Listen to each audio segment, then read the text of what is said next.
Fantastic.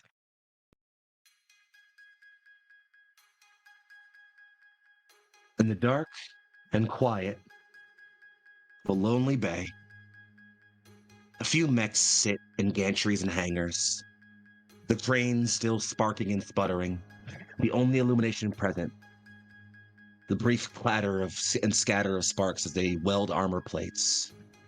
In the dark and quiet, a single young individual sits cradled behind a large storage crate.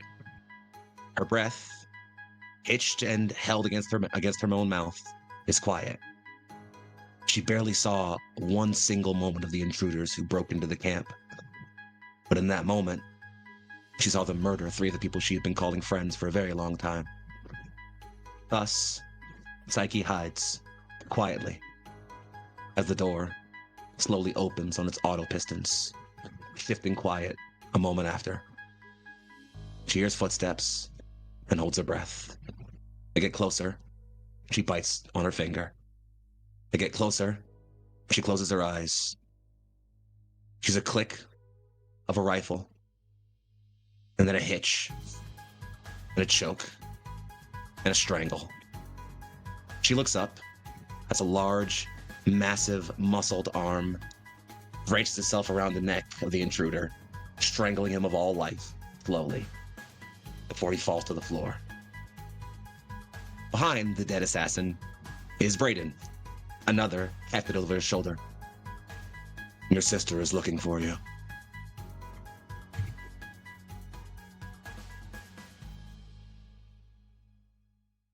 The Inner Sphere. Year 3025. Succession wars still rage across the breadth of humanity. Technology spirals into decline, and the Battlemech is still king of the battlefield. Welcome, Mechwarriors, great house nobles, and Comstar acolytes, though maybe less after last night, to the Mercenary's Due, a Mechwarrior Destiny miniseries brought to you by Neon Lights Roleplay. I'm Foxy, your Extractcom XO, Maestro, and liaison for tonight's contract. I hope your local HPG station is functional, and they have a comfortable seat for the evening. Be sure to slam the link popping up in the chat module of your cockpit to join the ranks of the Neon Lights Roleplay community. And before I go any further, let's introduce the illustrious Drake's Fangs. First up, originally founded as the Starleague Communications Bureau in 2780, it's Eggchan. Oh shit, that's me, Emily or Eggchan. Happy to be back again as Riverside callsign Chops. Glad to have you on deck, Chops. Up next, reformed as an independent, neutral interstellar communications network in 2788, it's RJ. Through blood, sweat, and tears, and the proletariat. No. Sorry, I've also been playing a lot of Stellaris. Hey everybody, I'm RJ! You can catch me at RJ282 on most socials. My Corvettes will fill the sky. Today I'm playing Gary House, callsign Goose. I'm so happy Corvettes form as meta again. We'll talk about that later some other time when we're not doing Battletech stuff. Great to have you on deck, Goose. Up next, converted to a new, hidden purpose with the death of its founder, Jerome Blake, in 2819, it's Rainy Keys. Hi, hello, my name is Rainy Keys. Tonight I will be playing Herta Bancroft, Psyche Bancroft's twin sister, and call sign Sugar Rocks. Glad to have you around, Sugar Rocks. And lastly, but certainly very far from least, guided by the will of Primus Mindo Waterly, who will soon have visions of a darkness beyond the Inner Sphere in the year 3030. It's Bailey. I'm real concerned about that introduction. I'm Bailey, or Skepsis Re, or Skepsis_Re in most internet spaces. I will play Sarah Sath, which is River's lovely wife. And her call sign is Desert Heat, and I'm pretty sure Rady almost said my call sign. That or I got one of my other like Lancer characters call signs. Screwed up. I see. Happens to the best of us. Well, before we get started tonight, my higher-ups have asked me to let you all know at home that the Battletech universe is not a lighthearted one. our mercs here have been briefed on what to expect and have contingencies of their own, but unfortunately, no such thing can be negotiated for you all at home in contract, unfortunately. So, tonight's show may include sensitive content such as general violence, death, mentions of unjust warfare, socio-political conflict, and personal loss. If any of those seem too much for you, or if the battle grid's looking a bit too hot, please feel free to change the tab, close the stream, or otherwise step away from the broadcast, and the last trip home will be on station to provide exfil with recently repaired engines. We'll see you back here in the future. With negotiations out of the way and the contract already sealed, let's drop right into the action. Or more accurately, luckily for you all, the lack thereof. Finally. As last night, quite literally, got a bit explosive. Unknown assailants sneaking into your dropship and the SLDF cache you had, let's say, acquired recently, and seeming to have no other goal but to wipe out as many of you as possible. Fighting desperately and in many cases nearly losing some of your own lives, you kept close as many as you can, though the dead are still piling, unfortunately. The simple reality is, y'all got hit hard tonight. The wounded can be healed, but when you're looking at how many people you're going to be paying out, well, exit fees for, let's just say you're going to be short some manpower for a while. Let's just think about it. That is only one of your problems. The HPG still remains offline, meaning you have no way to get in touch with your House Liao liaison, Jayla's House Davion contacts, the Talte Lancer is supposed to come and reinforce you in about a few weeks' time, or anybody that's not on this rock. There's also the fact that you all were just attacked by assassins in the middle of the night. You have no idea who they are. At least you think you don't, or maybe you do. I'll let you all figure that out. Nonetheless, you all can be wherever you need to be, but I would assume gathered for the sake of having simple group conversation. Anything else you need from me can be attended to as it goes, but until otherwise stated, my darlings, the scene is yours. Are we able to identify the tattoo that you showed us at the very end of last episode? River was the person who got a good sight of it with the individual who you stun locked, so to speak. So I would say River absolutely has that information and can feel free to bring it to the rest of you in whatever manner they feel is dramatically appropriate. Okay. Yeah, I think in the process of detaining this individual, River would first let Sierra know, as I think he would find it quite ironic, given that they had previously been talking about, like, should we contact Comstar, or what do we do about this, right? Uh-huh. Yeah. You won't believe. I got a second sense for these kind of things. Mhm. I think Sierra is currently making sure Goose is not going to die. She rushed over here, killed that last assassin. I think because we're in separate buildings right now. Unless River wants to come over. Sierra is focusing very heavily on stopping Goose from bleeding. High priority right intro now. wipe, we'll say that in our intro wipe cut in here, you've tended to the worst of the wounds. Goose is not dying anytime soon. You're still gonna need some time and maybe get some of the med techs on staff to actually, get him some work in the med bay before you can say he's combat ready, but If Yeah. he ain't bleeding out. if this is just a round table discussion that we're having right now, Goose has a tube of super glue out, and he's just like putting it in between the small cuts on his hand. No! Super glue was originally made for That's that. actually what super glue was made for, and my mom's used it on her fingers. I've We seen live it in the used- future! We don't need to do I was just gonna say, what year did you say, Foxy? 27, 40, 2025! Yeah, learning 25. I think Farm kids like this! Farm kids! Farm kids! super glue. Fine, it's At fine. least I'm not That's sniffing how we it. fucking Fine. do it out in the periphery. Well, you are from the Library Commonwealth. Yeah, Sierra's from the periphery. Some of us It's have like, standards not and inaccurate, class. Yeah, I guess, I mean, question number 1. Did any of our med techs survive? Question number 2. You target the healers first. I don't know. I think we've got med techs. They're fine. I think for sake did of Foxy sorry. No, I'll say yes. Well, for the simple fact, obviously, like Camilla was over with River and Yao over in the ship when and I assume you're all making your way over so you can all group up as one and talk. So Camilla will happily inform you. She has a list of casualties and personnel active, so she'll let you know happily that yes, there are at least a few of your medtech still alive. Okay, that's good at least. So we have medtechs that are alive. 2, is this a closed door conversation? This is me asking players. Is this a closed door conversation, or are we having it where everybody in the crew can listen? I'm pretty sure we should probably loop Brayden and Jayla in on this conversation as well, considering they're going to be backing us up. Hopefully. Open round table. Face claims only conversation? Yeah, sure. Yeah. Okay. Named characters only. Yeah.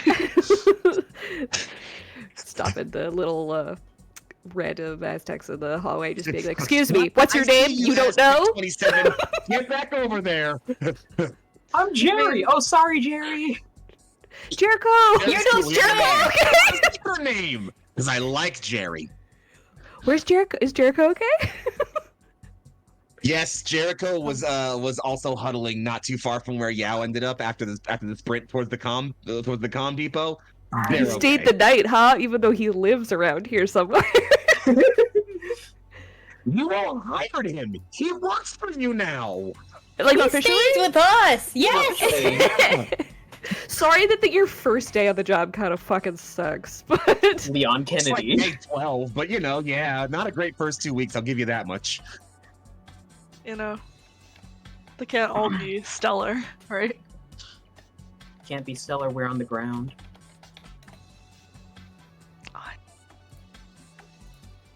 okay. Well, You're lucky you're already injured. I can take 4 more points of damage. 3 more points of damage. until you have to roll an 11 to not die. 4 more until KIA. But you have to roll an 11, don't you? I know. Yeah, after roll 11. Anyways, I think we need to be having a conversation about what exactly the fuck is going on. Yeah, y'all aren't gonna like what I found out. I'm gonna say no guesses right now. I want facts. What was that? Just hand What did you say? hand the super glue over, please. River is gonna give a dirty look at the super glue passing and throw a med kit at you guys. But only facts I have right now is the one we took down. Comstar tattoo. What stuck to Comstar, I don't know, but it's Comstar. Undeniably. Did we check them for cyanide and put them in the hold? Taken care of. Okay, excellent. I doubt they're gonna give us any information, but you know, Comstar. They were saying something before they died. They were all declaring weird stuff about like, for Brian or whatever the fuck was it, Blake? For Blake.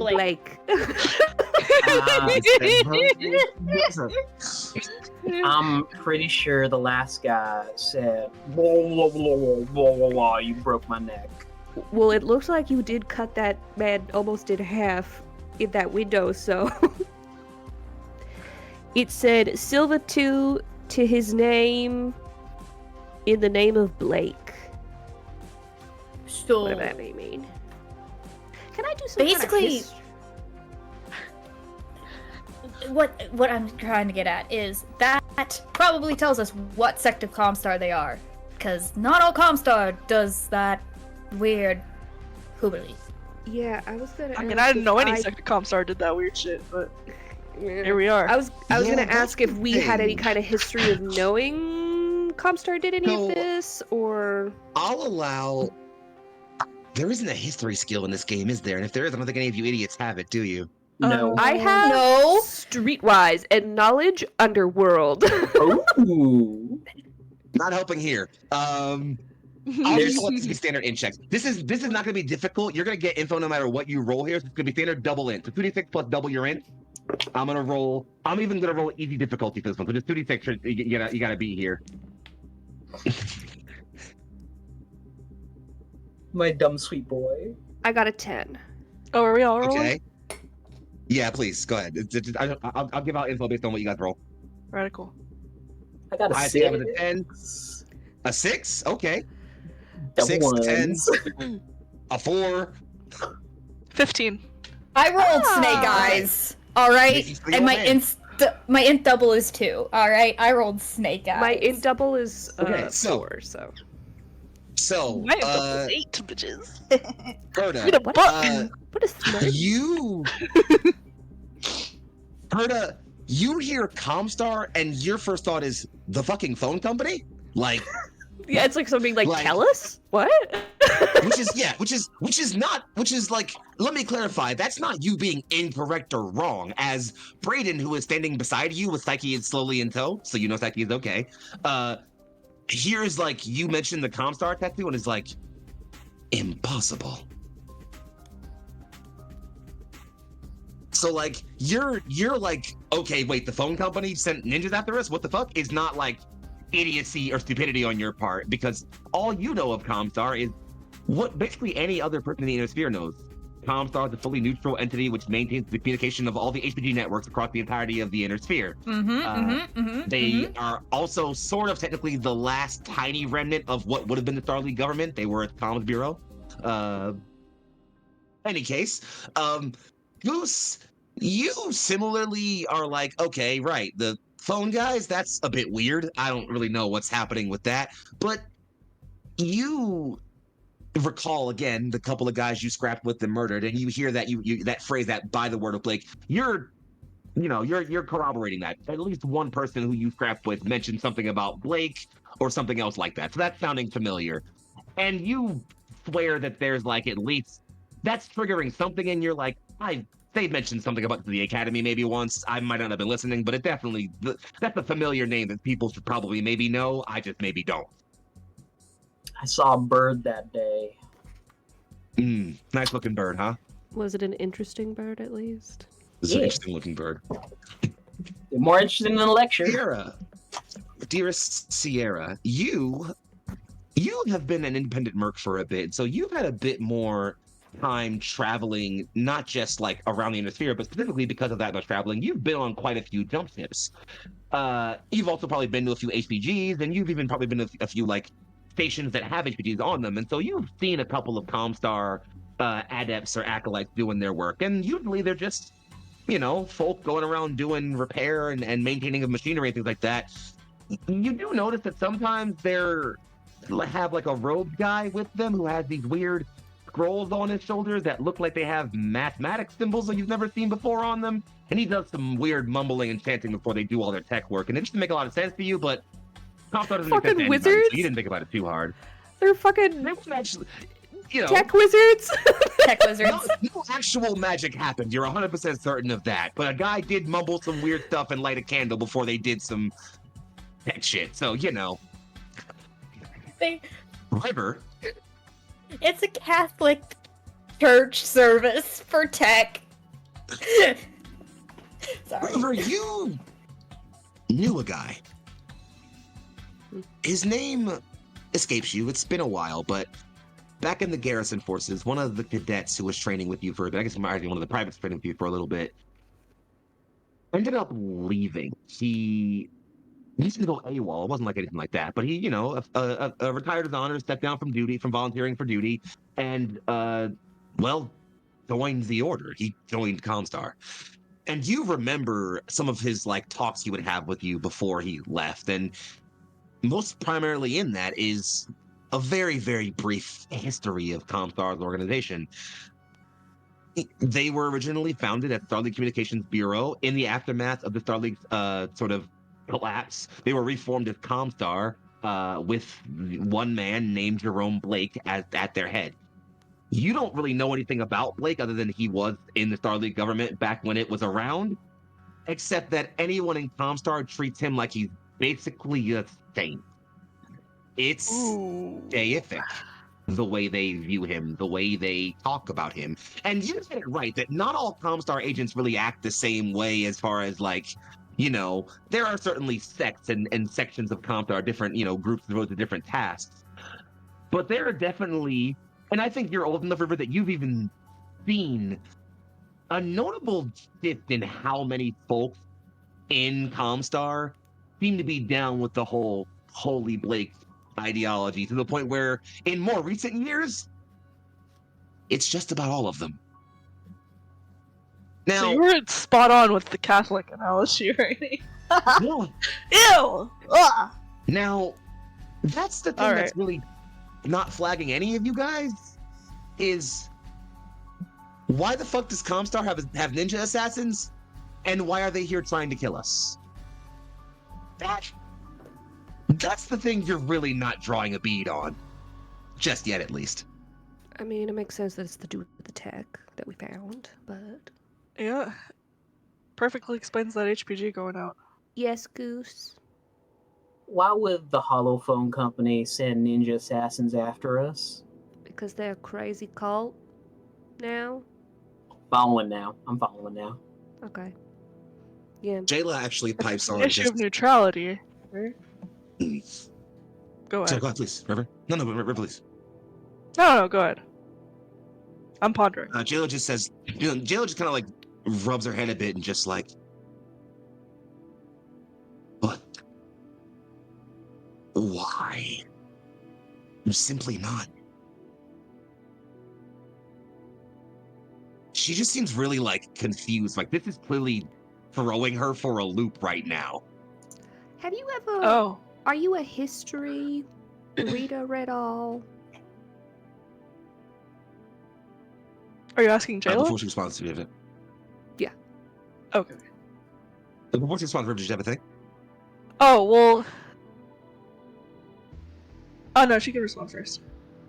I want to see what she says. She just, I'm perfectly studied on the history of the Inner Sphere. The collapse of the Star League leads to the formation of Comstar, the neutral entity that maintains the HPG network across the Inner Sphere. All right. That's what anyone else knows. 2 questions in that category then. 1, I know you haven't gotten through all that data yet. Is there maybe something on there that specifically pertained to Comstar? That would be problematic if it got out? 2, have you ever heard of Scientology? Like the super old, forever ago? It kind of sounds like that, Like a lot of people who had a lot of time and a lot of money kind of like became weird and culty about, I don't know, space and stuff. Well, and especially after Blake, the cult of personality.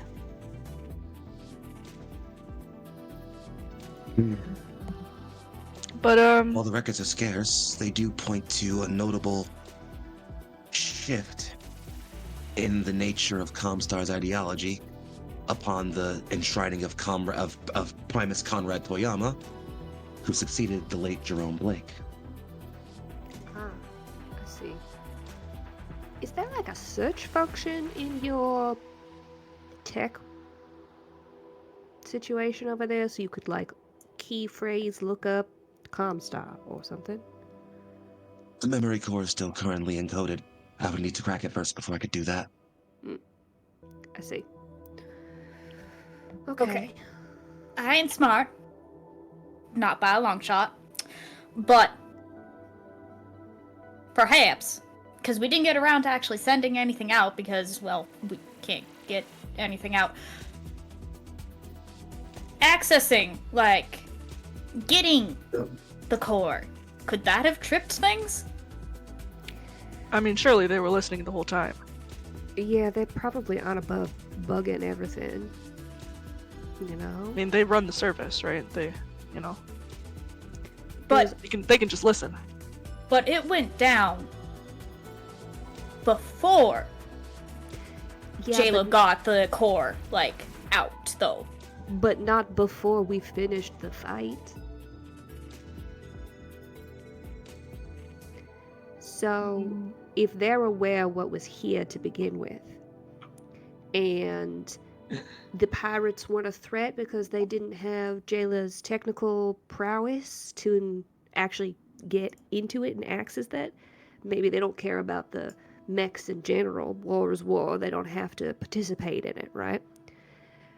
But as soon as data was accessed, it became a problem, Mm-hmm. right?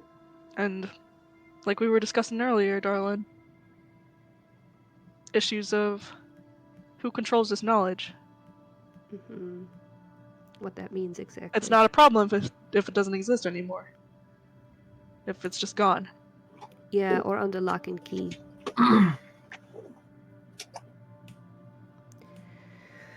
Well, I don't know exactly where that leaves us, but it sounds like at least somebody's aware that we're here and what we have. Camilla chimes in at this point, holding up a data patch he's been swiping through. It leaves us 37 Aztecs, 12 ship crew, 4 medical workers, and at least 3 support personnel dead, not even including the wounded. Those are the In other numbers that words- are dead? They were efficient. We I were. thought you were saying who was Lucky. left. Jesus. Okay. Well,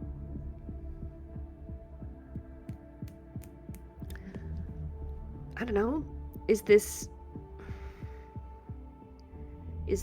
score worth it for us? Do we load what we can onto the ship and hightail it out of here so we don't have to worry about that? Or do you think they're just going to come after us anyways because we know too much? It's actually Lane who kind of sheepishly creeps her way in next and just... The last trip's loaded to get herself up and down out of atmosphere, but the job we did for repairs were patchwork at best. And let's be honest, Camilla is kind of one of the types in here. We don't have the money to pay for any future repairs. We could get off this rock and maybe get ourselves touched down somewhere, but Well, that's why I said things wouldn't look great for us after that. Well, and we sure Especially won't have given money that- for repairs if we don't finish out this contract. Well, that's why I said we fill Exactly. the hold with as much as we can, but because we got a lot of stuff we can sell. I argue we set up a nighttime watch. This isn't happening again. Seconded, Camilla says. I'll put people on it. Shifts, whoever we have left.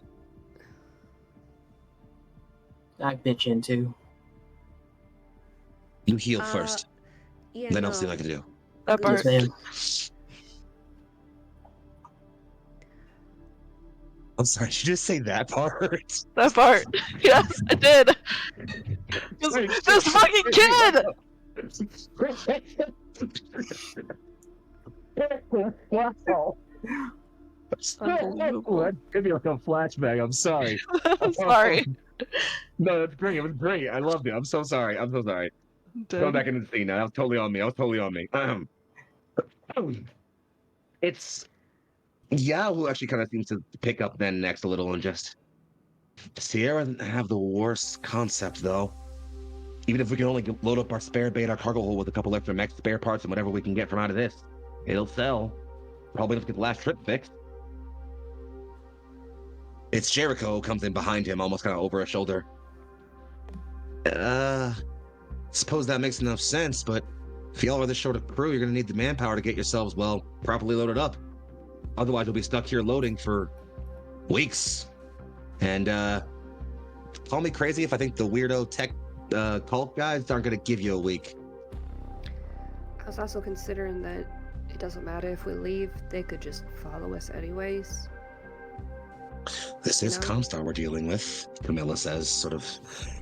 At this point, like, Sierra, you've seen her do this so many times when she's, like, really lost in it, just, like, crossed arm, elbow on other arm, head in hand, just looking down, tapping her head repeatedly. This is, like, she is million-mile-a-minute thoughts right now. Well, I guess we can leave some space to think about what we need to do. Just put a band-aid on it for right now. Already on it. No, well, goose. Oh, See? if we need manpower, Jericho, do you know any people in town? I was gonna say, we could hire some people in town. Jericho And with says, what money? With the promise of money. They don't have any work here anyways right now. Jericho says, seems like you guys made at least some kind of an impression when y'all were back in Rust. I suppose if we put the word out, see who shows up. I mean, I know a lot of people who wouldn't be too upset at the idea of getting off this rock. Whether it's for pay or just for the opportunity.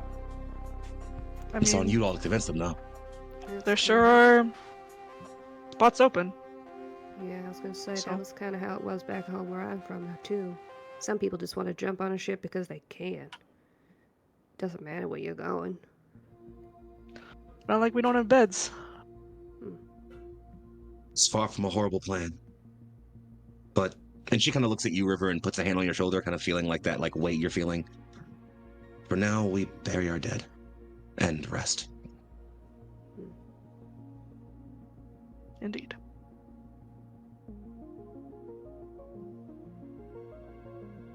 I'll leave you all here for as long as you need, but I'm going to attend to as our crews start establishing night shifts and loading up any spare cargo we can onto the last trip home, just in case.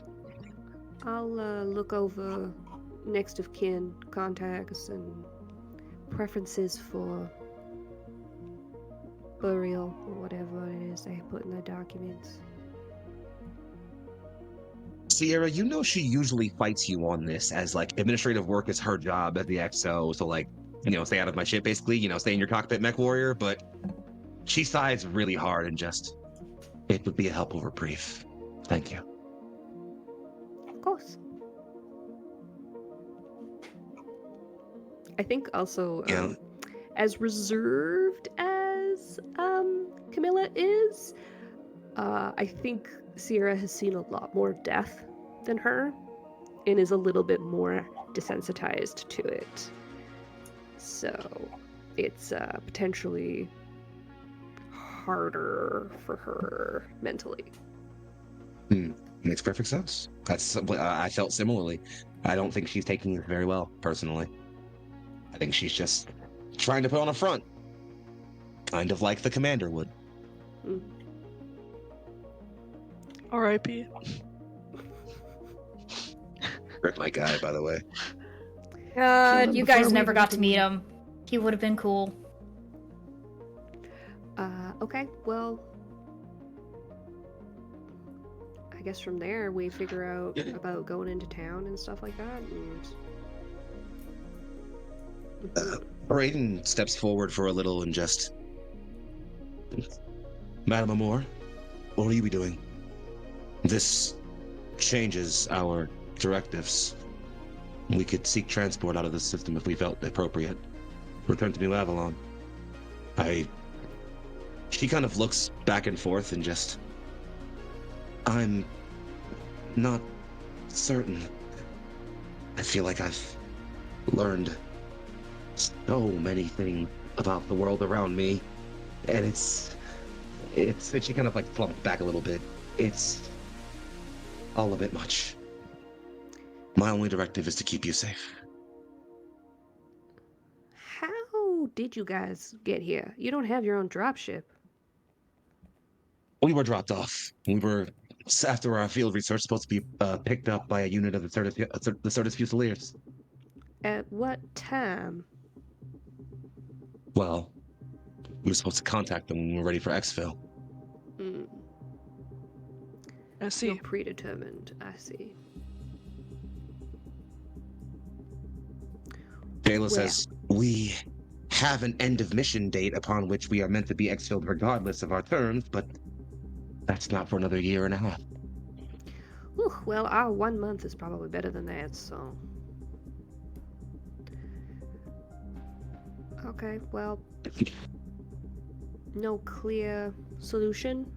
I guess maybe we can try and get some more information from the locals, see about hiring hands, and go from there. Mhm. Oh, suffice to say, everybody here, personnel-wise, talking to people in town, don't bring up what happened here exactly until we know we can trust them. Just say it was the pirates. I've learned my lesson. I'm gonna let the talky people do the talking. Okay. Yeah, I Fair enough. mean,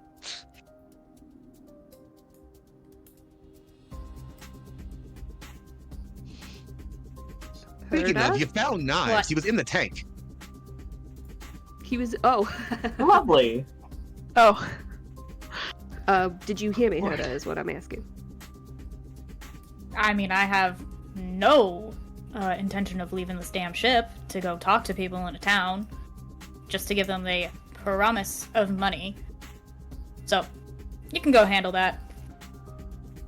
Okay, sweetheart.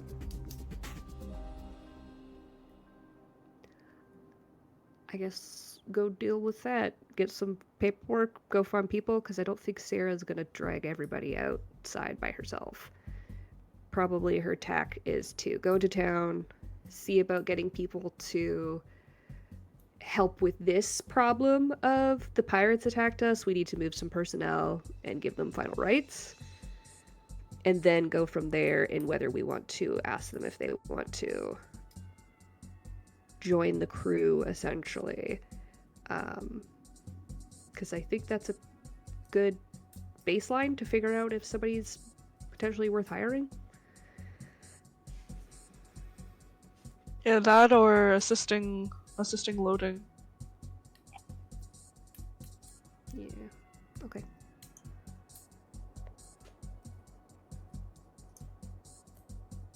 Anything else for you guys, Mercs, or are we calling that the evening?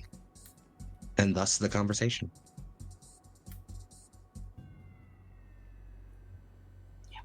All right. Well, I'll leave you all to separate. Anybody have any urgent things they want to do before they pass away to sleep for the evening, or is it a solid? I'm sorry, did you say Like, pass Pass away? away to sleep. Yeah. Pass away to sleep. Pass away. Yep, we're Sleep is- all fucking remember, dying. friend, sleep is just death being shy. That's why they But said don't say that. that when Goose is in this type of condition. Like, That's why in Please! please. Greek mythology, they're twins. Oh, So, Hypnos and Thanos. yeah. Thanatos. I forgot I a was just gonna T. say Thanatos. I forgot an A and a T. Okay. it's okay, River. Thanatos All the in bleeding's here. I mean, internal. what? Sorry. That's what the blood's supposed to be. At least your sheets will stay clean that way, I guess. Son Lord. of a bitch. Okay. So, anybody have any urgent micro things they want to visit before for the evening as we're passing over to let everybody get their rest? There's just like a nice little white cut to tomorrow sort of vibe. I got an urgent. I mean, as always, the driving force for Herda is making sure Psyche's okay, but we can always wipe over that. That's fine. She's overall feeling fine. She came in not too far behind Brayden and definitely looks flustered and like she maybe got a little bit of a bruise, but it seems like she just got that from when she hopped over the crate to hide herself. Like there's a bit of a bruise on like her upper shoulder. Beyond that, she looks genuinely unharmed, just very shaken up. That was mainly going for mentally, but alright, cool, thanks. I mean, to be fair, I think everyone is kind of mentally fucked after that. It's a bit of a rude Accurate. awakening. Yeah, literally for some people, actually. Mm-hmm. So, yeah. So I mean, so Herda, I'll say that you if you would like to like have a conversation with Psyche, that's totally fine. But if you want to just kind of like, Nah, like we have just like, wipe. That we can Okay, always wipe very that. simple. We've had Check enough. on her. She's We have enough episodes of these two just yammering and dropping lore that's fine. It's okay.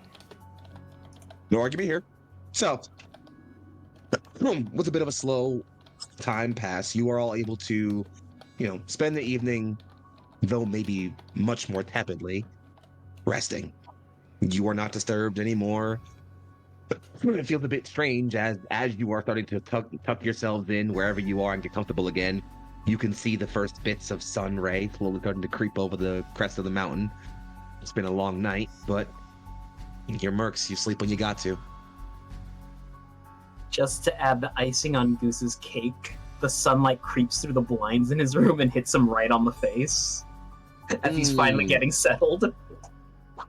Poor bastard.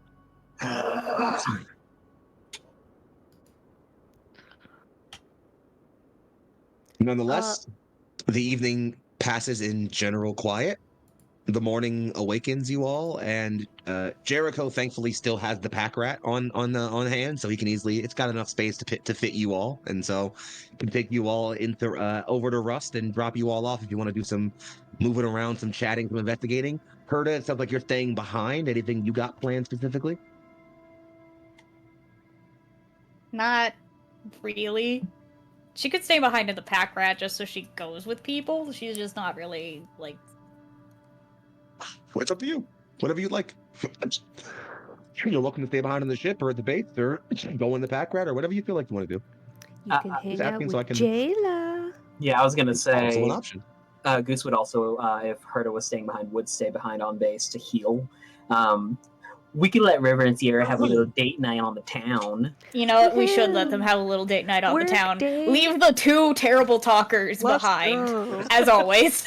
Fair and You're valid. not like I'm any better, but Well, River, You you okay, didn't so give away I just shut pertinent up. information. You didn't give away sensitive information. I just let the wife talk. I was just gonna say, you listen. That's why you're better. All part of a successful relationship, baby. Communication, where one party talks and the other party listens. listen, you find your yapper and stick with them. That's what I did. What do you mean? You both equally yap and listen to the same intervals. Okay, hush. That's true, but yes. Except the call out, bitch. Okay, I'm fine. I accept being called out. Aside from being That's what aired out like actual that. nice relationships are built off of. Shared true. yapping and Mutual listening. call-outs. That too. So, for our lovely couple who will step out in the town, you two are going to take your step in the pack rat with Jericho. You'll find that it's not entirely just the three of you, as a one lead mech tech does appear to be riding shotgun in the pack rat. Good. They can go on a date also. Double date! Double What's date! up? Double date! Yeah. Are you looking to buy Let's some go to the stuff in bar. town that we need? We're short 2-foot actuators, and I need to get a spare jump jet for that Vulcan. Even if we're not going to be using it, I need to make sure I got that thing at least up to snuff before we can scrap it for something. Jericho kind of nuds him so much. Oh, no, I'm just going for a drink. Yeah, after all that, it's a good time for one. My Won't internet hear an is argument getting here, homophobic. Jericho says from the front.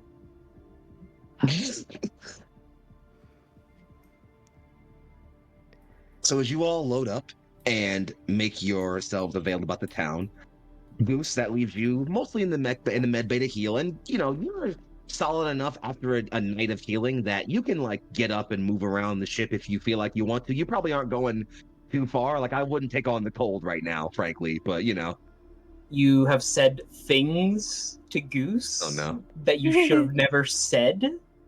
Oh no. House? There is no response. House, you Oh, get no. your ass back in here! You've lost them. You've had one job.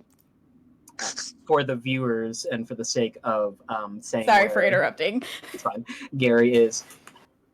After getting the okay from the med techs that he was good to go, but stay out of the cold, that part got muted out of his brain. He went to the armory picked out a bunch of cold weather gear and a sniper rifle. And he is now sitting on the 3rd floor of like the big building in the middle, like looking out a window through the lens of a sniper rifle. My boy put the ghillie suit on. He swapped loadouts. That's crazy. I'm with it. No, I love it. He also has Scavenger, Quick Hands, and Iron Lung. Oh, Ooh, damn. Iron that's Lung. right. You Fucking actually Iron Lung's a did good the weapon outfit. We gotta fix was a that good for Uh, Herda. So, Goose, while you stand, wounds itching and surgery and sort of sutures still kind of irritating you a bit, locked in and watching the ash storm slowly breeze by through the canyon you are nestled in, keeping a slow scope out in case anything unusual pops up. Herda, you are moving around, calling out, looking for Goose. You look for the med. You look in the med bay. You look in the mech bay. You look on the bridge. You look in the rec room. You look in in his quarters, and you are just like looking everywhere you can, and you're not finding him. Unfortunately, he just does not appear to be anywhere on the ship, which he was expressly told not to leave the ship. So that's going to be a problem between him and Camilla later. But Be a problem between him, Camilla, and the rest of the fucking crew. You are answered, though, by a voice kind of coming from across the corner you're standing in the hallway you're standing in. Just like a random corridor not too far from the habitation areas of the dropship. Just not feeling like a day on town, huh? It's Jayla, of course. I don't do very well with recruiting people. Yes, you were quite straightforward with me in the middle of that bar when you were all trying to be rather incognito. I also don't do incognito. It's kind of cute.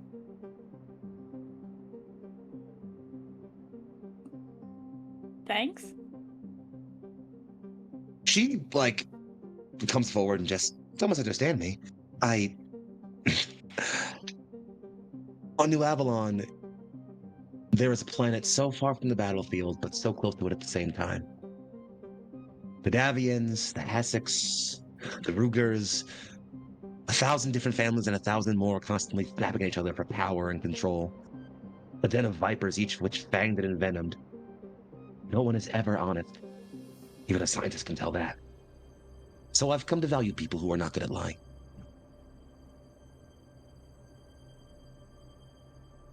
Mm-hmm.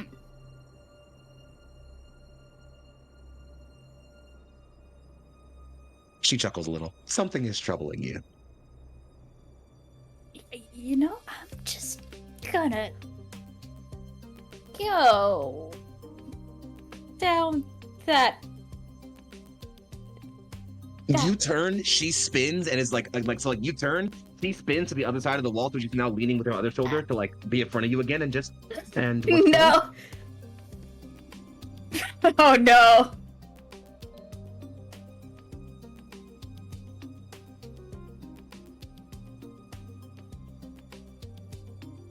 Well, considering that I've used what little 2 brain cells that I can rub together to figure out that Goose is probably somewhere outside, where he shouldn't be, gonna go drag him back in. So, can't let that idiot freeze. And she just, it's worthwhile cause. But if I've learned anything about young Benson House, it's that he knows when to be around when he's needed. I feel like going to find him might just get you lost in the same mess he's found himself in.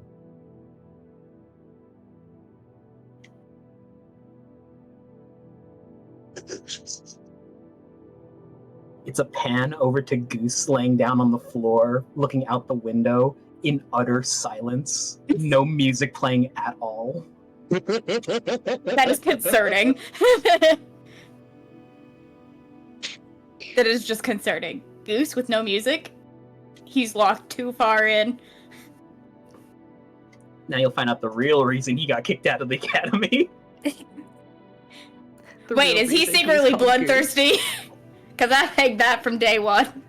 You know the His game, real name's Terrible Momochi Goose? Zabuza. He killed an entire graduating class to prove he was better than them. Sorry, wrong campaign. I Anyway. painted numbers wrong on my campaign. classmates Wrong. 1, 2, and 4. Scared.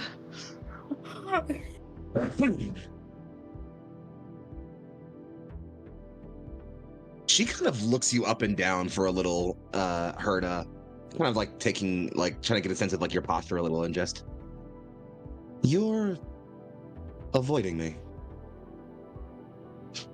What? No. No? No. She chuckles and says, your sister did say you would lie about that.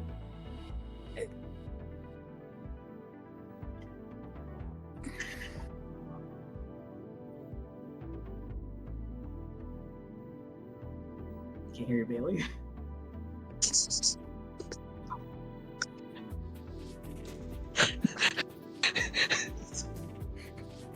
I want to know for the viewers back home. She asked for this, by the way. This is not like me. I just did. listening I to my did. players. She asked I'm for just this. awful. I am awful at flirting.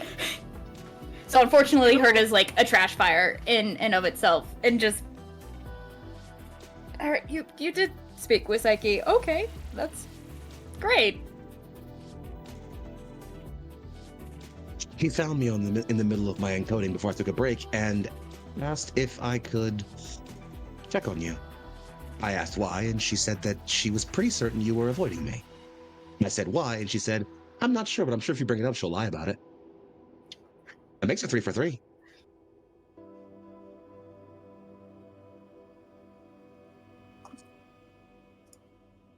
You thought Goose had the sniper rifle. No. Nah, he left that with Psyche, Motherfucking apparently. That bitch is shooting for hit markers, motherfucker. Yeah, no, it's just like. Again, it's stunned silence. Herda has no words. He kind of slumps over and just.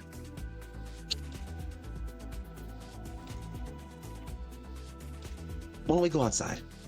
Get a bit of air? See if we can't find Goose. Yeah, that would work. Without even waiting, just come along then. And like pops up off the wall, turns, starts walking. And don't think about running.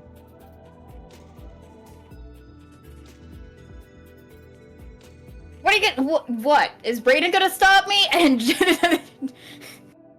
Herda like immediately turns around just to make sure. Excuse me. I knew it. I knew you'd be right there. Excuse me? Doesn't move a muscle. Well, Herda's not even trying to run away. She's just like, you proved my point. We'll stop you if you run. Oh yeah, you're what mercenary? Oh. Fair point. Not a fair point, more just like a, oh yeah, and I bet he's behind me. I can't run away anyways, even if I wanted to. So, I assume you're headed outside with Shayla then? Yes, because apparently Brayden Wonderful. decides to be a wall. It's good at that. It's call sign and everything. So, while I would like to imagine that Jayla gave Brayden specific instructions to make this go off without a hitch. So, I'll give you a break to collect yourself while I sort of pass the scene along for a brief moment. Give it to Goose. Goose, I'm gonna let Goose hold his ghillie post for a while. Keep Overwatch for a little bit, and instead, let's go check in on our dearest couple. So, start with let's do a little music reset. I've had music going for a bit too long. Let's music reset for a brief bit. So, you pull yourselves out of the pack rat, the back ramp opening out into the outskirts, just outside of town. The wind begins to howl around you as you exit in your cold weather gear, prepared to enter the outskirts of the town you've already seen once. Rust, in all its glories of being a bit kind. Nonetheless, town sprawled out in front of you. You can see a few people, moving around between buildings, busying themselves. So it's clearly not empty or anything like that. And otherwise, it's well on you. Anywhere in particular you feel like you want to go, or anything you want to do together before you do that? Probably the bar, but Sierra 100% is in one of those 90s one-piece snowsuits in like baby pink with like a fluffy fur, white fur hood cover. Oh, like the big fluffy leg Baby warmers. flat on. Oh shit. Yeah, leg warmers. Yeah, for sure. Oh shit.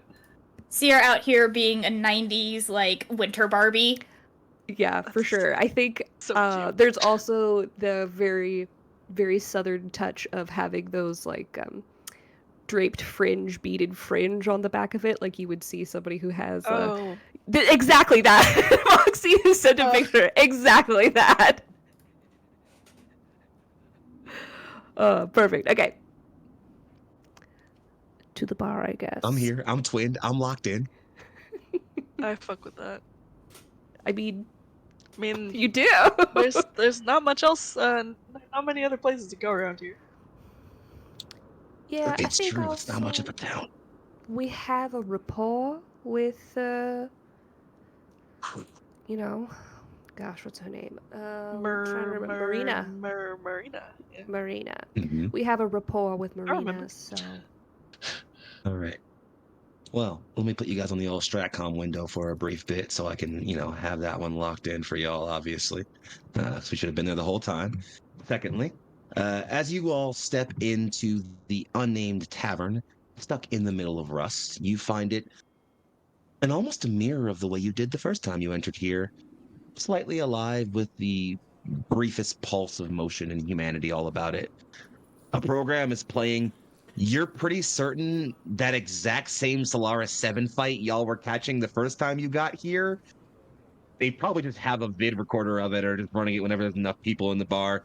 And the people here are either too drunk to notice or just don't care because you're pretty sure there's at least one familiar face amongst the crowd of people you saw watching the fight.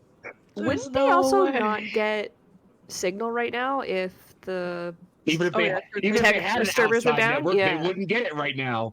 So This it's is a for good thing they've got emergencies. this vid. I'll give them the benefit of the doubt that it's because of the HPG, not that they're betting on the same game for years and years. Because that would be incredibly depressing. I have to believe these seem people like are they- better. It's still if they're actually betting or just like watching and drinking and yelling at it right now as you're kind of entering. But otherwise, you can still see a few bar goers, and true to form, as you remember her, behind the bar is the black-haired and makeup-swept look of one Marina Valdez. Sup, Marina? Marina and the diamonds. I will approach the bar very much the same way Sierra did last time, which is just like elbows on the counter, ready to chat. River, you following suit? Oh yeah, I'm trying to get a drink. As you two step closer, she turns and kind of, plants both arms on the table and here I was thinking I'd never see your two pretty faces again. How's it hanging? Miss Marina, good to see you. Yeah, well, gifts that keep on giving, you know? Likewise. What can I do for the lovely Psy couple? I was curious if you knew where we might be able to acquire some people for some physical labor. Not hard labor, mind you, just able-bodied individuals looking for some work. The little outfit hiring? Yeah, our run-in with the pirates was a little, we dealt with them, by the way, they're all dead. But run-in kind of cost us a bit, so we're looking for some help with tying up those loose ends.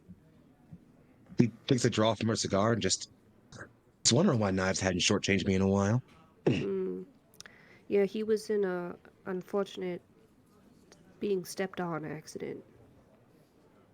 She chuckles at that and just... I don't know if I'd call it an accident, but that's one way to put it. You'll have to tell me the story. But before that, she looks over at you, River, and just... Your spouse is dying of thirst over there. What do you need?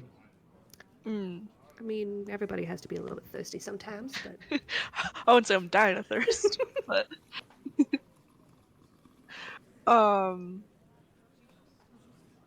something fruity. Let's switch it up. She'll say, fruity in a place like this. The Merc has requests. He goes, kind of looks through the shelf for a while and just. I believe in "Uh." your abilities. She pulls a bottle that's kind of like the glass itself appears to be red and kind of leather wrapped in a few kind of like crisscrossing patterns, and it's kind of a trail of like what looks like kind of like a weird art pattern going around the bottle. But as you look closer, it looks like it's kind of swirling and it's a long, like an elongated kind of tiger dueling with a dragon, and just I got from the combine offered this to me. Said he'd marry me for it. Funnily enough, according to him, it's worth a few 100,000 sea bills. Thankfully, I ain't that easily fooled.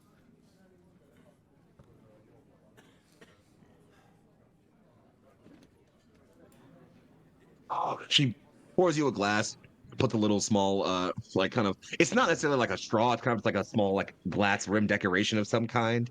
Looks like it's almost like a polished, like cog, maybe some capacity, and just kind of slides that your way. Cool. I will enjoy my beverage heartily. So, this job you're looking to get folks for, is it something simple, scrap work, hauling, or are you looking for Uh, more permanent staff? right now, simple. We might be able to offer some more permanent work if people are, you know, good at what they do. But right now, we're thinking a little bit shorter term. We unfortunately have some people that need to be um, put to rest, and it's a little bit difficult with the amount of bodies that we have right now to do it just ourselves. So She grim nods. work, but She nods, pulls two more glasses, and pours two more drinks from that same red bottle. Passes one over to you, Sierra, picks one up, and just to a soldier's rest. mm-hmm. Indeed. She clinks and just. So I take it this has nothing to do with the dropship people saw coming in not too long ago. No, people saw a dropship coming in. Two of them, supposedly. Union class. And they left, or are they still here? That's the thing. I didn't hear anything about a takeoff, but the airforms have been bad pretty lately, so if they did, it would have been undercover. Hell, we only really got word of them dropping off from one drunk outside, so he could have been seeing stars for all we know. Well, that's fair. And which way out of town did he say it was? It's northeast. Well, that's a little bit concerning because we're a little bit worried that some different outfits might be interested in poaching our employers' posting, shall we say. I don't want to be fighting other mercenaries.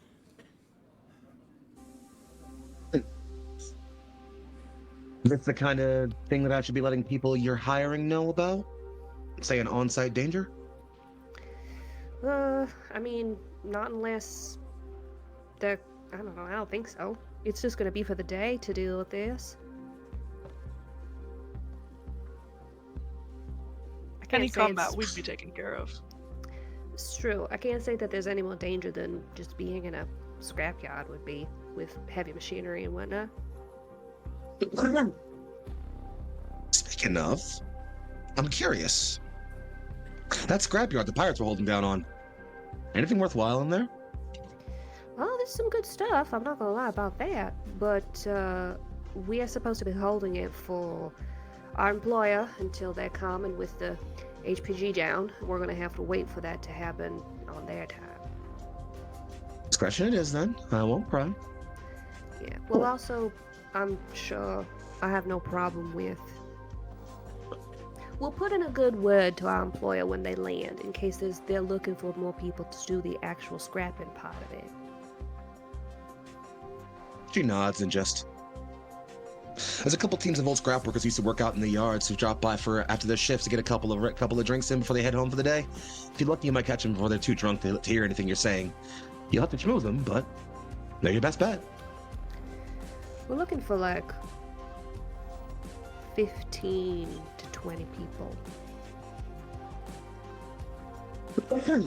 You'll get more than that.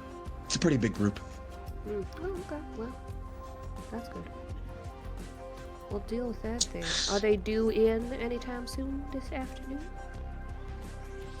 And she kind of looks around for a little. It's like she does a very joking, like looking at her wrist, but there's very much no watch there. And then instead, she kind of looks outside of the window for a little. I give them about an hour or two, 3 tops. Okay, well, I can waste an hour with a good conversation. And I sure don't have that many customers right now. You should fix that. What makes you stay here? I know that you said your grandpa opened up this place, but why did you stay? Well, besides legacy, she said with a chuckle that clearly implies that she had that. She just doesn't mean that in the slightest. Suppose it's just doing my part. Not a whole lot of people doing everything they can around here, but everyone makes do as best they can. It's hard, planet like this. If the best I can offer them is a solid drink and a warm place to stay before they go home and get their rest to do this shit all over again, well, why shouldn't I? So you care about Russ. Care about people. This place has never really meant that much to me, but the people you see here, yeah, I'd say they matter a little. That's fair. I'm from bumfuck nowhere, so I was curious because I was very much of the first ship that can take me out of here, Captain. Oh, you'll find plenty of those types. That's why I asked. I might not know what you two are, but I wager you're not from around these parts and probably not sticking around forever. You tell people you're looking to get out of here. Well, can't promise everything, but you'll get a few interested ears at least. Yeah, I mean, we've offered a couple jobs to a couple people who were competent. I think Jericho is interested in coming with, so... That's the reason why I ain't seen his ass. One of them, perhaps.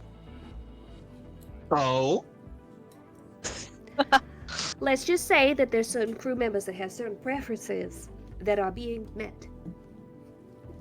She immediately just kind of leans over. Tell me everything. We're gonna be yapping. Tea. Alright, we'll wait for So- those people to show up. We could do a little... Now, we'll see like there. Let's go back in and check on our dear sniper boy. Goose. Hello. It's been 3.5 hours and you've seen naught but the ash and dust and some of those weird reptile things you heard I mentioned. He feels like an ache in his shoulder from where he was stabbed, flinches a little bit, and then mutters, I should put down some fucking claymores. Man's really playing Call of Duty. He's swapped perks to cold-blooded now. Oh man, bringing me back. Sorry. We have local Nonetheless. comms, though, right? Yeah, look, comms still work absolutely, no question. It took a little bit to like get them reconfigured because normally your dropship, because of advanced comm systems, just pings off of the local HPG because it's Right, way more and- like efficient. Got But it. with that down, you can switch to a local band, and it's staticky, but it works. Okay. Yeah, Goose has his line open, so he's just still staring at that window. At about the 4-hour mark, you finally get a Ensign House. It's Camilla. Hand goes up, taps a button. Hi. We're understaffed, not unstaffed. We have enough guards.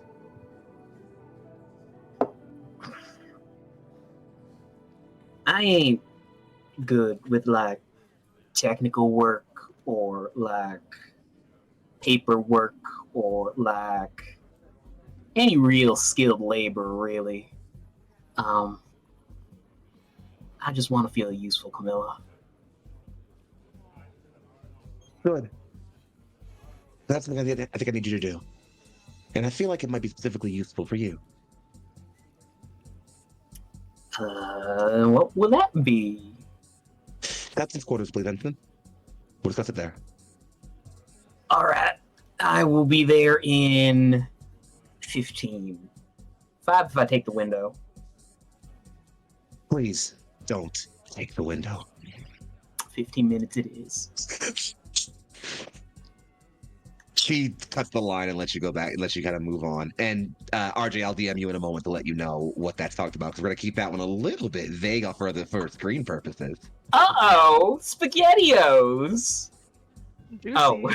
Just also. Interesting. Very By the by, Herda, I'm heading back to the ship.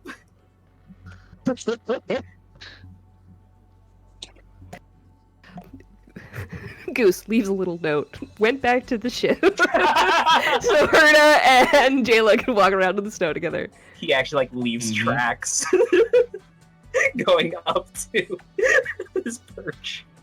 He walked backwards the entire way. No, Goose.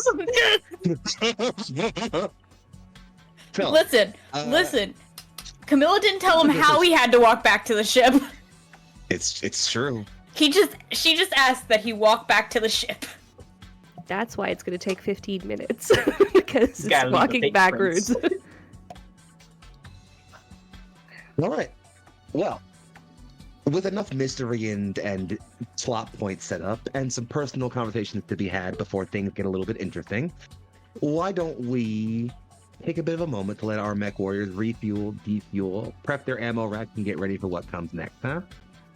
We'll be right back in just a few moments. Touch not that dial nor that browser. We'll see you in just a few. Bye-bye.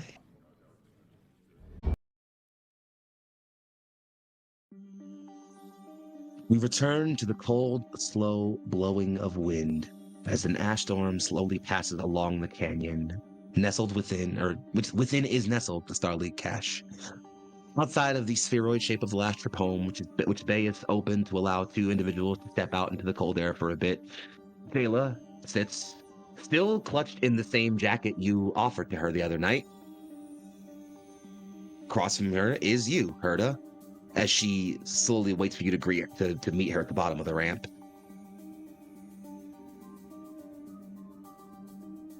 You know what? This is the wrong music mix for this. I'm sorry. I'm going to switch it up a little bit. There we go. It's a little bit better. Maybe I'll take it a little bit easier. Stop. No. Absolutely. I was imagining that you just rickrolled all of us, but that would be amazing. Could have been. Oh, one day. If the copyright. One day. One day. I was expecting more SpongeBob tomfoolery music, but no. Okay. I guess Herda will make her way down. Obviously draped in what are the blankets that she usually uses in her seat for obviously these cold air missions. Because Jayla has her only jacket. That's But there are, anywhere of course, suited obviously for plenty this. of spares and things, so there are plenty of spare Yeah, but convenience. The blanket that she was using to sleep with. Right there. Well, she'll take a spot next to you and just strange times. Yeah. Sure are. It's almost impossible to think that, well, the Starleague cache is somehow the least surprising thing we've found here.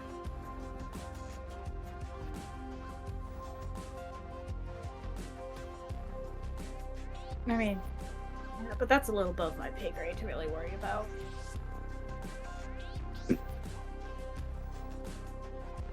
And yet, Comstar is involved now.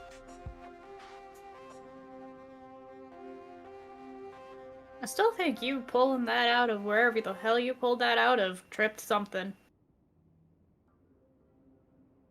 Not to really Possibly. blame you, just...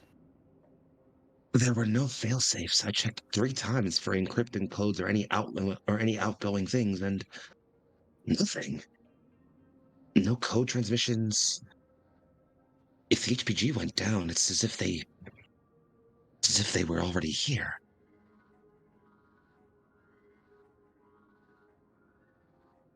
So they probably didn't care who or what. They probably were just both basing it off of the pirates still being here then. It's true.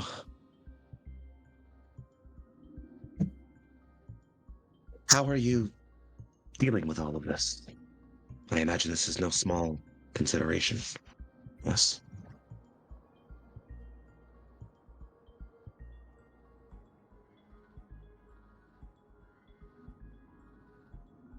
Well, ain't great. Putting it lightly. But... It's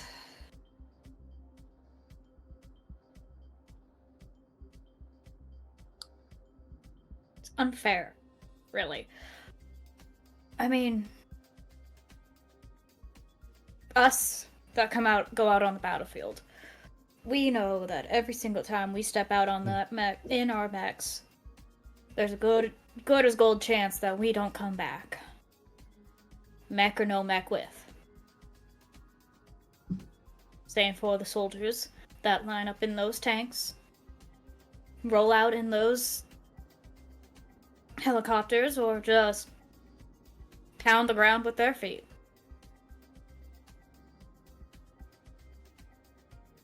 Suppose that's not untrue. But fighting... I envy it. I envy it. The simplicity. Perhaps that's naive of me. I understand you live a dangerous life. I spend all my time thinking, considering what the future could be. And perhaps I naively thought, working to actualize it. I mean, you can still work to actualize it. This probably won't stop you. You're just, gotta be prepared for things deciding to come out of a potted plant and kill, But I mean, if you keep braiding around Scientific that... innovation at the barrel of a gun, I suppose. Yeah, sorry about that. I really should have gotten you out of there sooner. You kept me safe. I'm thankful for that.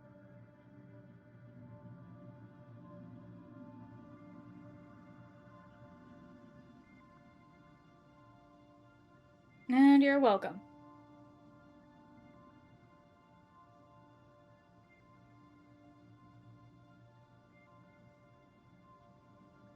But those Aztecs... No. Sir, go ahead, please. No, it's unfair. Those Aztecs didn't sign up for war. They didn't sign up to be soldiers. They didn't sign up to die like that.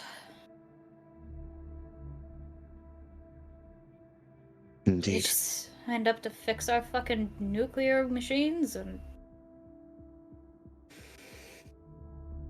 hope we come back in one piece, but...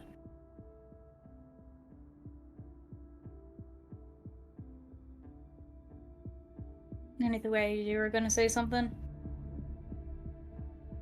I was going to ask a question, actually.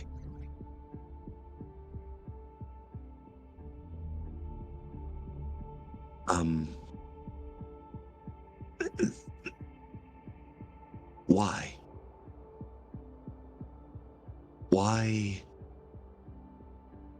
Why continue to throw yourself in situations that are dangerous? I understand the pay for mercenary work is good to stay in neither sphere, but why continually risk your life? And why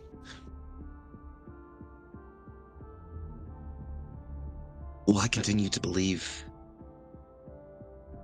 or why continue to fight in spite of belief? Forgive me for saying that I don't understand it. Why do you fight, Herta?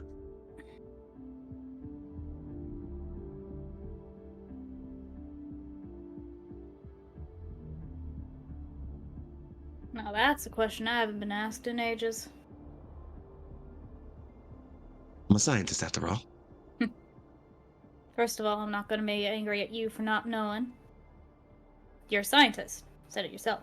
You've got much more of a pushier life, as you explained, on this new Avalon of yours. The reason why I fight, why I keep on throwing myself out there instead of not, it's not just because of the pay. It's because honestly, I'm not good for anything else. She quirks her head a little bit. When we were kids, Psyche and I, we've always been close. Thick as thieves and the like. Growing up and going through grade school, anybody that even so much as made her cry or looked at her wrong, I beat the snot out of and may or may not have rearranged some face bones. Left a few teeth marks. You know the drill. I don't find that very surprising. Sorry. I mean, intensity has always been a part of me. But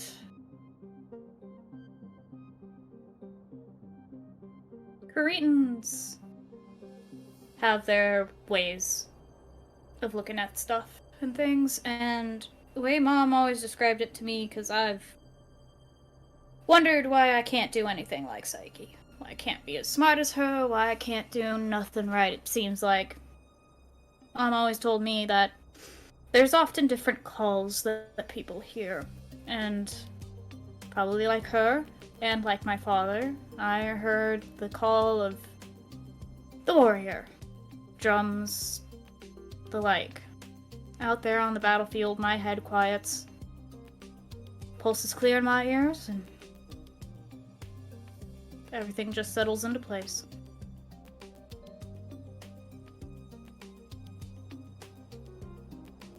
I thank you for that insight into how you operate. It was enlightening.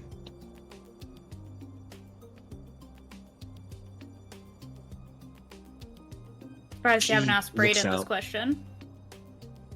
She looks out. I've tried.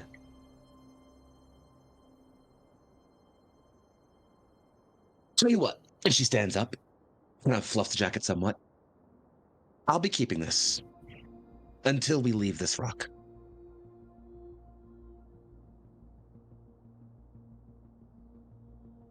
Okay. And once we're done, before I give it back, I'll show you New Avalon. Let you see what my life is like.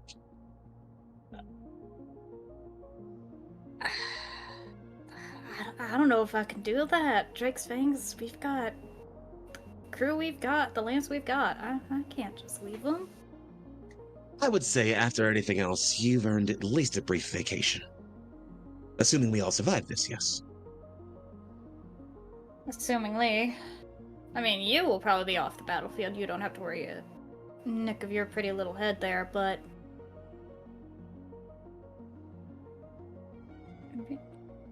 She leans down, kisses your forehead, and certainly not with you out there.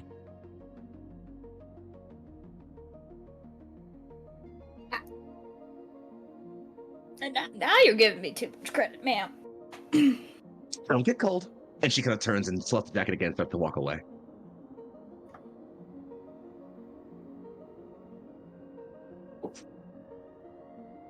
Herta just like looks to the ground and sees Goose's like footprints.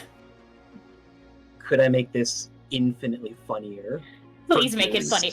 Please make it funnier for views. Herta hears a distorted, almost like recording. I don't know about that, ma'am.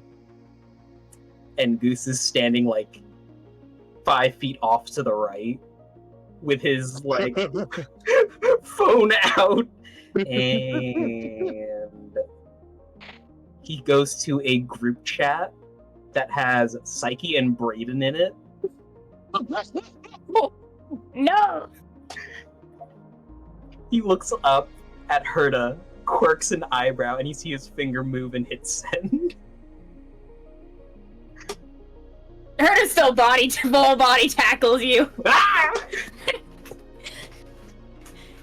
Give me that fucking phone, Goose! It's already sent!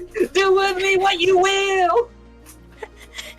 I've already won, Herda!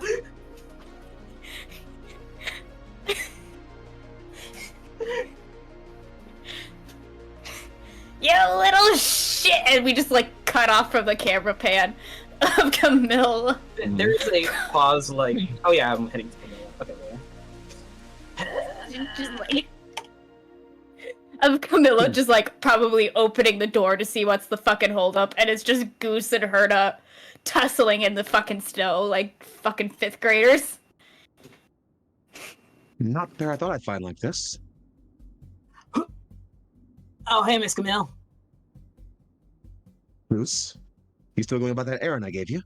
I will get right on that. Hey, Herda, you want to come into town with me? I guess. Wait, why? I'm gonna go buy some provisions. Well, that means we don't have to talk and recruit people. I'm in.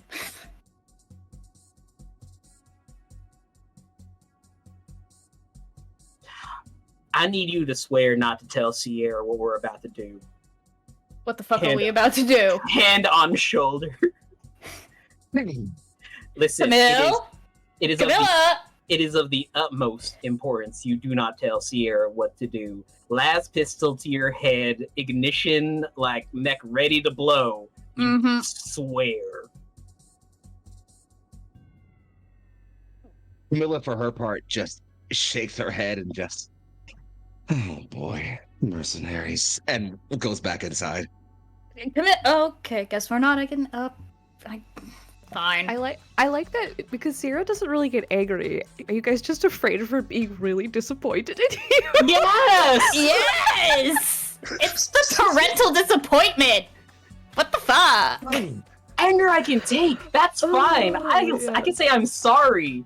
But disappointment lasts forever. Well, sure, yeah, disappointment does. Well, keeping it simple then. Goose, thankfully, kept right next to the mech bay is a little small drop bay for that little ground car that Jericho brought with him when he, came back here with you all. The same car he picked you all up to Ruffin the first time. And it still operates with perfectly fine and has no problem. It's actually, funnily enough, it has a fusion reactor, much like any other advanced, combat vehicle or a Battlemech, so doesn't need fuel. Jericho, you sly dog. It's a sleeper car. So does that mean you can and actually Herda- drive this damn thing? Oh, yeah. So the two of you make your way to Rust, and thankfully, given that that whole exchange was happening around the same time the other group was already having their conversation, and it's only about roughly maybe hour and a half ride tops from Rust, you all arrive in town without, after about another hour and a half has passed. River and Sierra, you are still chilling, chatting it up with Marina, drinking, having a good time, relaxing. I assume you two avail yourselves of the tavern, given that that's the only place worth going to in this shithole. But if you have somewhere else you need to go, elsewise, you could do that, I guess if there's some sort of general store or something like that, doesn't seem At like least a one. bad idea to. I don't think we have 20 shovels on the ship or all the potentially burnable, not wood, because I feel like that'd be really hard to get out here, but something burnable that you would make a pyre out of, I mean, Scavenger's supply store is available. It's a stack, really, with just a bunch of different tools and other provisions hung up in various places. Calling it a store is generous, but you can absolutely avail yourself there and get things that you need. No need to RP it, just doing our errands. Doing errands with your partner is an underrated, wonderful It's so time. much better. While It's you so wait. much better. Fucking Superior. Facts. Honestly. Yeah. Joke's on you. I 10 get out of 10. I get overstimulated in stores, and I like to wander alone and not feel like I'm being fucking judged. I get overstimulated too, but that's my sense of like I'll hide behind my partner and they can do all of the talking to people. Anyways. Anywho, so sounds like we're gonna put the four of you locked in one sort of gathering and grouping. So let's cut the music and head on back to our tavern fiasco, shall we, friends? So I'm gonna keep the tavern sounds a little lower so no one gets a random burp sound in their ears. I got that one too. I forgot that one. The burps are intensive. It scared the fuck out of me. I was like, what the fuck? Oh, it's I was just looking over here like, wait, who the fuck is over right at my ear right now? And then I took out my earbuds and like, oh shit, it's the Sirenscape. Yeah, They're doing the Sprite first time it challenge. happened. Not the Sprite challenge. It's doing the Sprite challenge with the oil slick. Oh no. Oh, Crazy gross. stuff. Crazy stuff. All right, friends. I'll play the four of you here in this scene. Marina actually, as she's kind of talking with the with the two of you for a while, looks up as the door opens and just, oh, would you look at that? It's your friends. Really? Son of a gun. I think one of them is not supposed to be out right now. That wasn't who I was hoping to see come through the door, but so be it. Why don't I let you go take uppance with that? It's an open table over there. If you need anything, grab me. Will do. Over the head, like finger wave twinkle situation. Mm-hmm. Curtis just like looking at the goose. Told you to What? stay in the car. I was given exclusive permission by Camilla Exclusive. to be out here. Do we hear this? I'm allowed. I'd How say you so, yeah, why two? not? What brings you to town? Hi, buying some things for Camilla. For Camilla. Yeah, she wanted some provisions before we hired on new people, and you know. Okay. Rations and stuff like that? Did I- she give you money? She gave me money, right? Yes. I'm not gonna have to hold people with a gun. Got the business credit Yeah. card. Oh, Now, Goose. a steel black card. The company Oh, card. Please Oh no. remember, company purchases only. oh no! You see, Camilla thought of that already, and she has a separate card for me that she puts exactly the amount needed. Preloaded. Okay. Yeah. She got you a preloaded Visa. Perfect. We got the prepaid visa. And whenever it just gets zeroed out from the transaction, she just refills it more. Yeah. Okay. Well, I guess she thought of everything.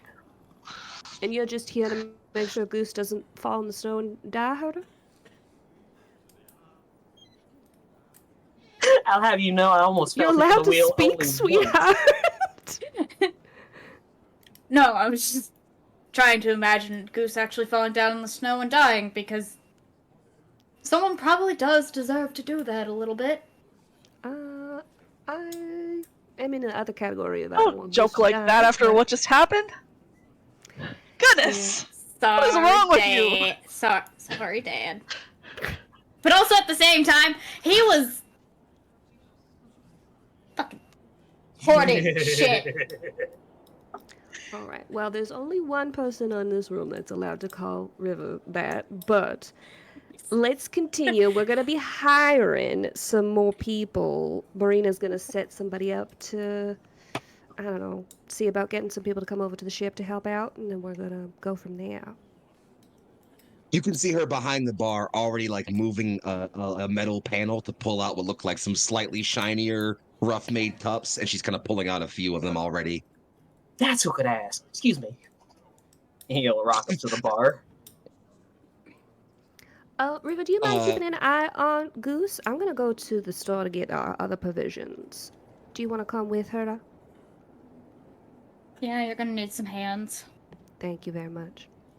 We'll have some boys' time. Yeah. Well, boys, you saddle up to the bar for a brief moment. Marina turns and just, oh, new friend. Remember you? You were chatty with knives that one time. Oh yeah. Goose If goes he down in has- infamy in this bar. If knows he has everything he any does on- damn. outstanding tabs, he will not be paying them. Oh yeah, Sierra Oh, told her. that's fine.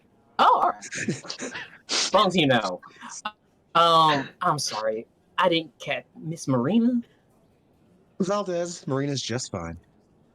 Would you happen to know of anyone who's like used to work in the mine? Yeah, quite a few of them live in this town, actually. All You right. can call it that. Any of them like the foreman or have access to their stock? She kind of turns and just table over there in the corner to the left. See the guy with the weird half jacket and the strange hat? Yes.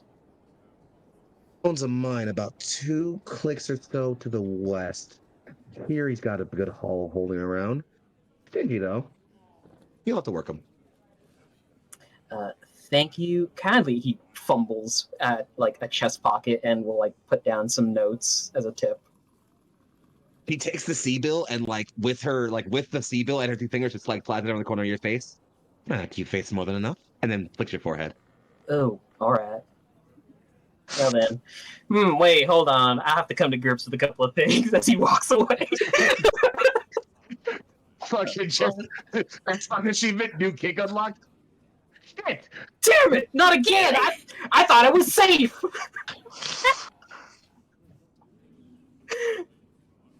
To River, Goose gives the exact same spiel, hand on shoulder. Las pistol to your head, mech about to explode. You gotta promise me that you don't tell Sierra what we're about to do. As long as what we're doing is what Camilla ordered, then sure, bud. Ah, hell yeah! He rocks up. River having like the most intense mathematical equations in her brain right now. I'm like, fuck. Like the lady looking at all the If math the equations. EXO said it's okay, it should be okay, right? See that question surely. put the fucking sword of Damocles over River's head for a brief moment. Worst case, I'm just And- lying, and it's fine. It's I'm gonna I'll make feel this bad about it even worse for River. Goose heads over to the table to the man, nods his head, and waits to be acknowledged. The man looks over and just, "Can I do you for?" Miss Marina there told me that you were the man to talk to if I were looking for some explosives. I bet I have a few on hand. What's the going price? Could I make a tactics roll Yes, absolutely. for discretionary spending? Me attack this roll. I'm gonna roll against you. Bro, Okay. Okay. Goose. What are these provisions that Camilla wants? Explosives. 9, And for what? 12. Well, she wants a backup plan just in case things go south as we leave. Fair enough. I won't stop you. It's a good plan. She's really thinking a mile a minute, that one. Yeah. When I was talking to her, I had to ask her 4 times to repeat what she was saying because it was so fast. You're really just like me. I was gonna say, it sounds like Foxy. This is Camilla. I'm right here. It hurts. When your little cousin was like, "See, why do you talk so fast?" Bro. We put a little bit of ourselves in our characters. Truly. And at this point, Foxy is all the other characters. Yeah. I got a 12. Untrue. Not bad. Goose, we'll talk about how that works out for you later. But I will say, you have a conversation with Could I this. assist potentially in this deal making? Well, yeah, absolutely. Why don't you also give me a tactical? Could I? Or something Well, else. I would No. like to. Well, I guess like tactics. I was gonna say I would like to intimidate. Do it! Intimidate if you Be really want. scary! I was thinking if he gives a bad deal, then I would like to go out with him. Loom I am over just like- imagining this guy being like, yeah, You're really and then gonna he try to looks over scam my Goose's boy? shoulder, and River's standing at the bar, like, All right. River, why don't you go ahead and give me an intimidation roll? Word. River. We need to target number the same thing I rolled for Oh, Goose's that tactic wasn't roll. too hot. I'm pretty What unintimidating. you got? I think that's a 9. Okay. But so I will tell you both how that goes in a little bit. But you both have a conversation with a man about some explosives, and we'll talk about how that goes in a little bit. Anything else you two want to like have a quick chatter about, or any you still have a bit of time yourself for the girl show back up. So we've been ears. Damn it. Yeah, we have. I don't Alright, have my alright. ears, damn it. I'm locked in. I'm locked in. It's all good. Let me move the camera up. I'll have to find Um, some. I don't have ears. Yes, you do. Not here! On your head. So anyways, hey Foxy, I'm sorry, but I think I'm gonna go in.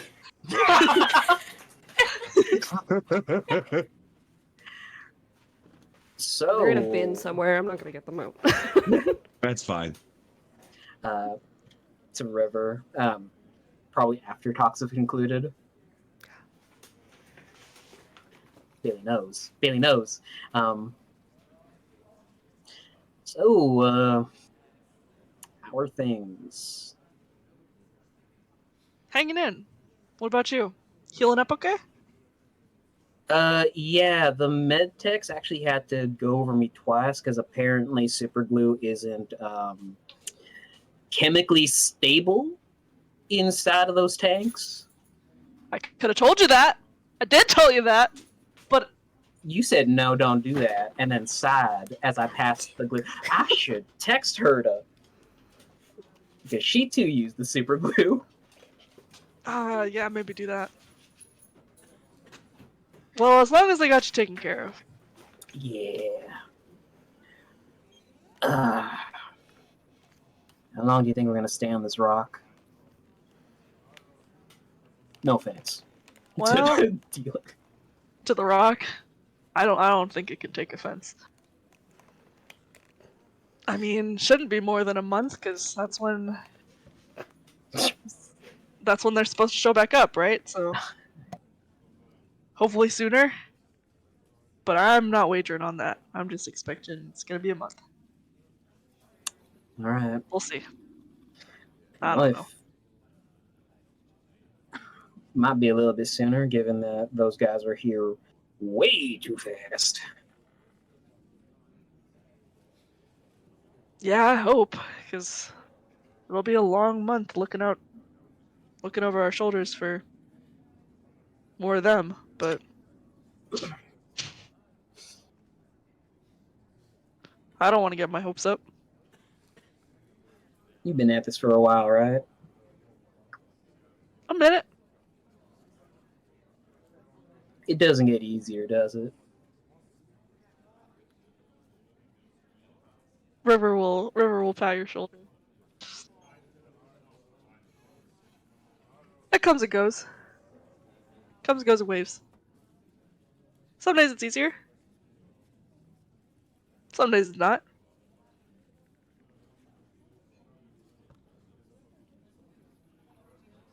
But that's what we got alcohol for, eh? I'm supposed to be driving, though. I could be a little naughty, right? If I order some What? fries for the table, would you take some? I'll share. I'm always happy to share. I'm be a little bit naughty. Do it. We've earned it after all this bullshit. Shot of potato tequila with a side of steak fries.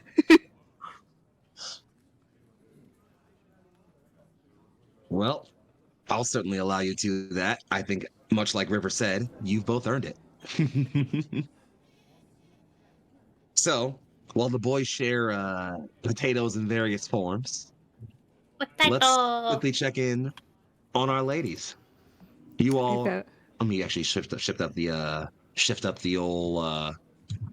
old musical vibe because we're no longer in the tavern. Let me drop the tavern and up the wind a little bit. elevator music.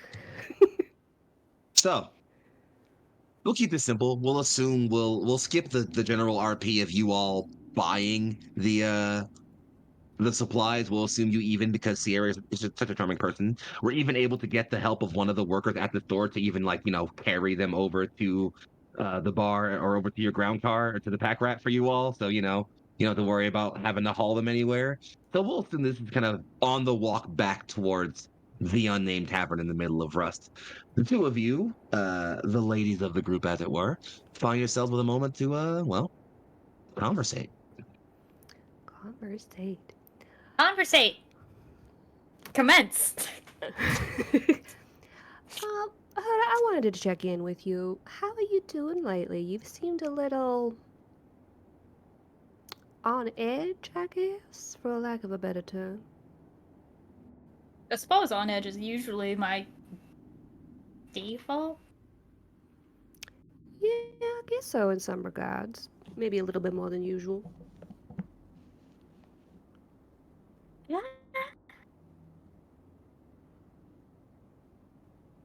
Gotta say, the whole being like actually pursued thing. Mhm. Ugh, weird. Well, you are still very young. I will say, Herda, I know that you and I, we're not exactly, I don't know, you're not exactly go shopping with me while I splurge and gamble and all that kind of stuff kind of person. But I will say that there is quite a bit about your personality that reminds me of myself when I was your age. A little, let's say, a risk taker?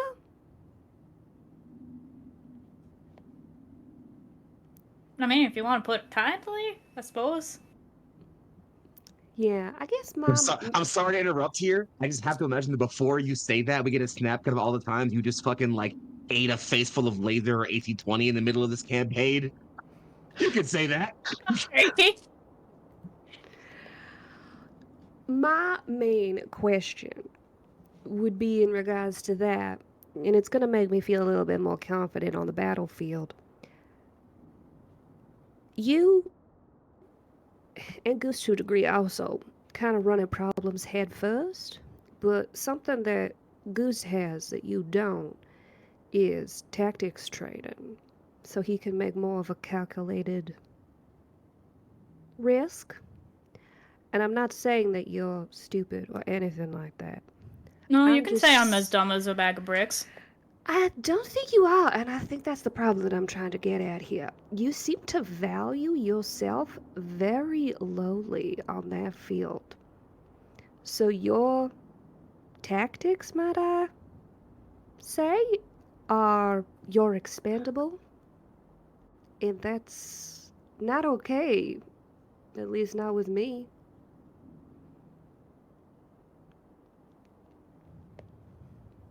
I mean, that's a fair assessment. I never got any, like, proper tactics training. I didn't go to no school. I just traded my family's farm for the mech, and head out. Yeah, I have a similar-ish background. I know that River and Goose, they both went to school. They have all of this learning, telling them exactly what they're supposed to do, the way that their machine works, and everything like that. And everything that I learned was on the fly. And I feel like when I say that there's parts of myself that I feel like are similar to you when I was younger, I feel like is in that range of how exactly we got into this business to begin with. The I have a lot more experience than you. I've survived for this long. But I will say that throwing your entire body at a problem is usually just going to end up with a body.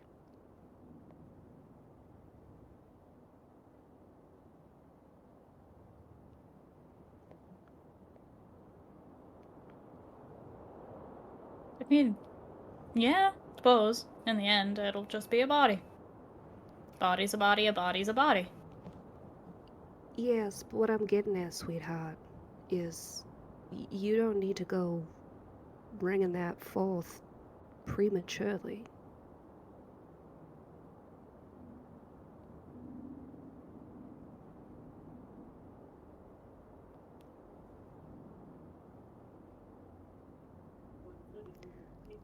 I want you to know that when you go out onto that field, I will do everything in my power to make sure that you come back.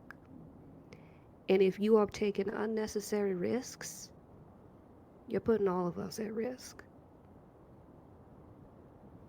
We're a unit. I've done the solo merc thing. It never really pans out the way that you want it to. Trust me, I was in a unit before. We imploded financially because nobody could do anything right, and, well, sure as hell wasn't on me to assist. Well, I know that you and Psyche come as a packaged item. And I know that she gets mad at you when you wreck the mech at the end of a session. But I think the thing that maybe she's not saying forthright is that she's not so mad about the mech. She's mad about the fact that you're putting yourself in a situation where you have no armor left at the end of a fight. You have a prayer keeping you in that pilot seat. No, she said so just as loud as clear as day. Before, and time again. And time again, and time again. So why are you listening to her?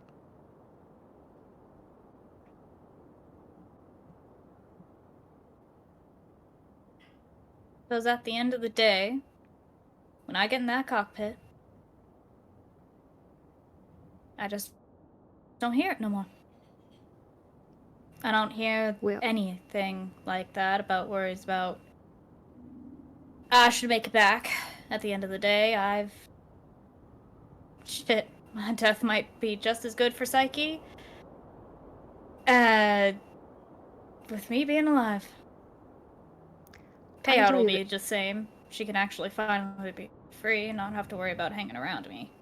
Do you think that you're just a paycheck to your sister? No. Okay, well then why would you put yourself forward like that? Because it's the only thing I'm good for.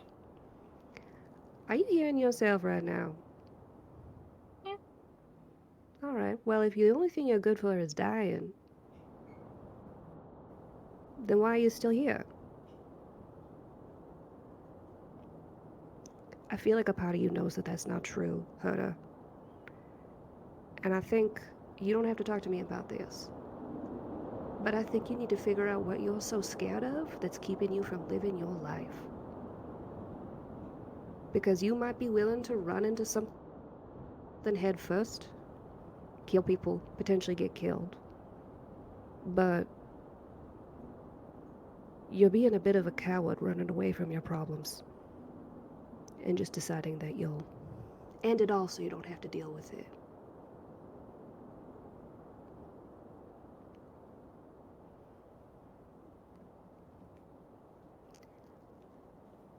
I will say only one more thing, and that if it's only worth one moment of hesitation in that cockpit, I care about what happens to you. Alright?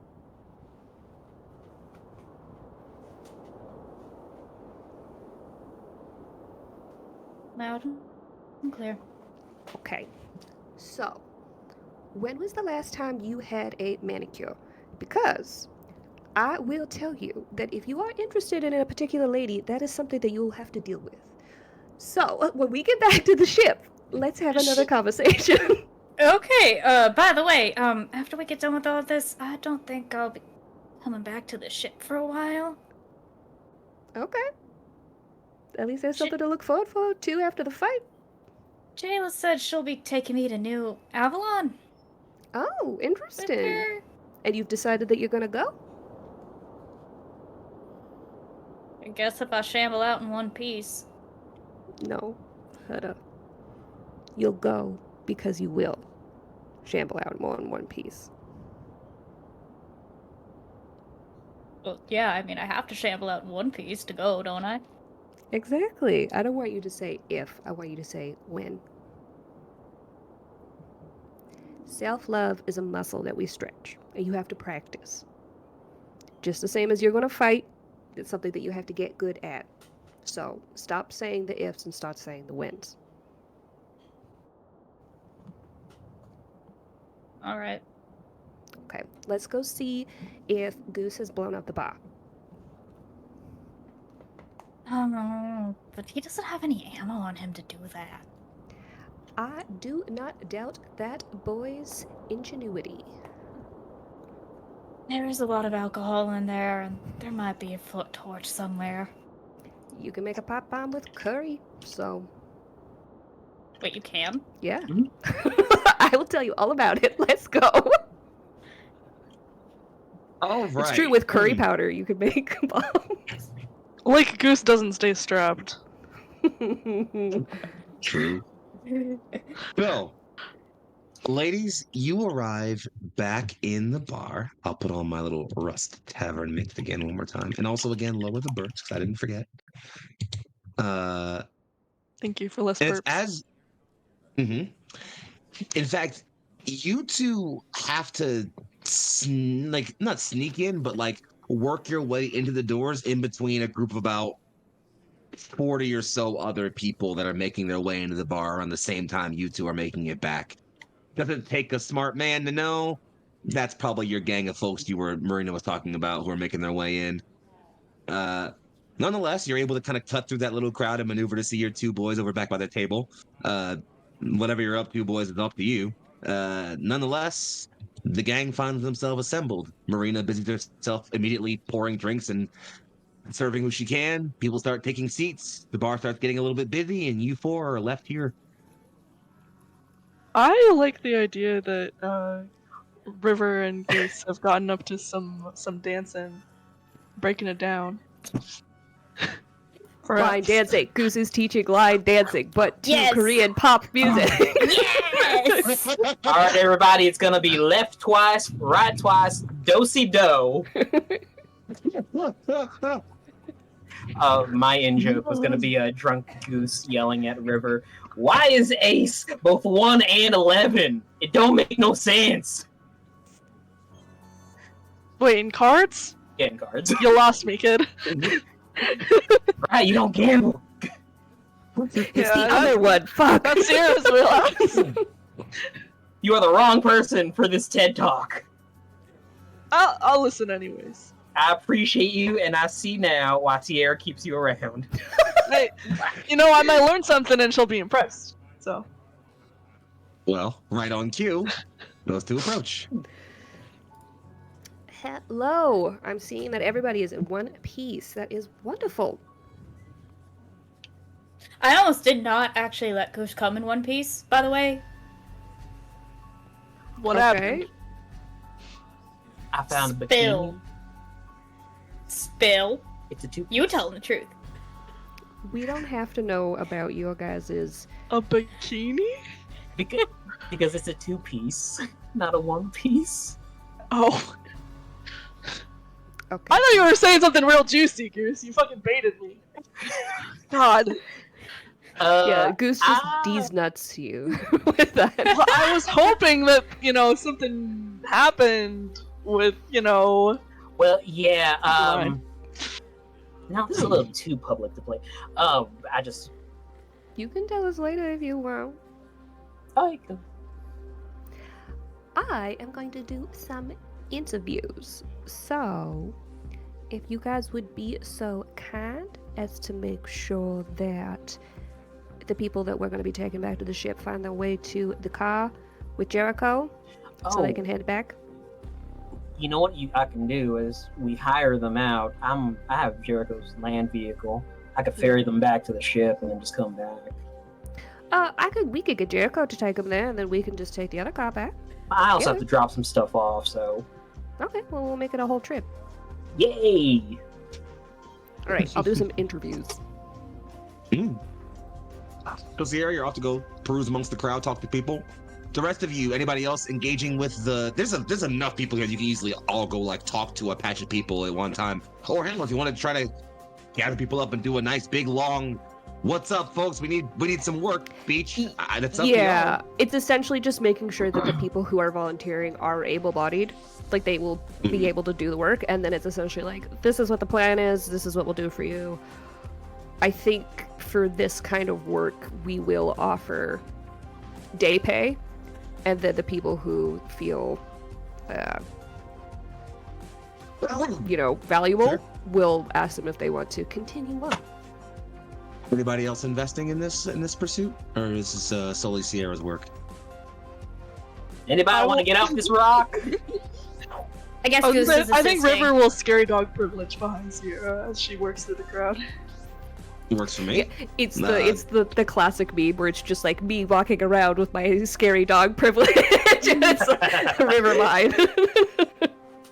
So, Don't look at my Sierra, wife why don't wrong, you give bitches. me- Sierra, why don't you give me a negotiation roll?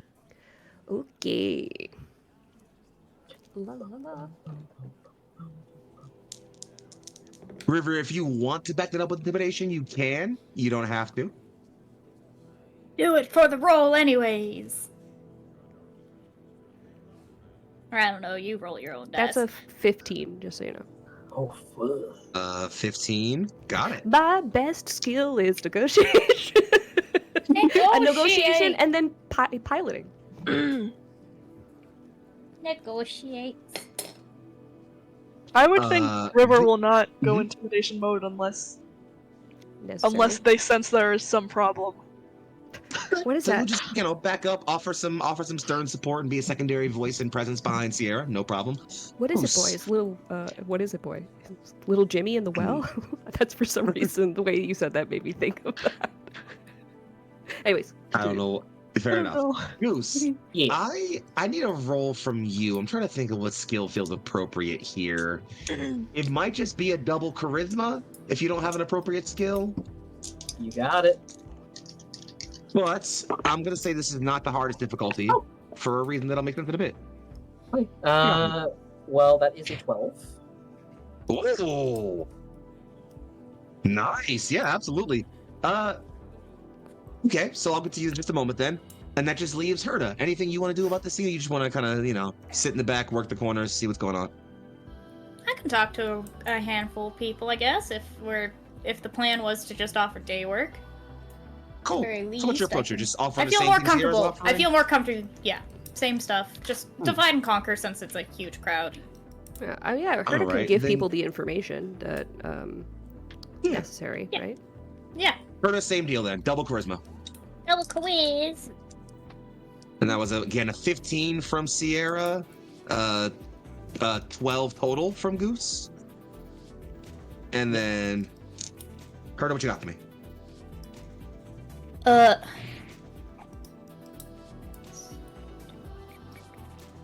Looking at your character sheet. Yeah. Sorry. I'm mathing in my head. Got That it. is 11. Got it.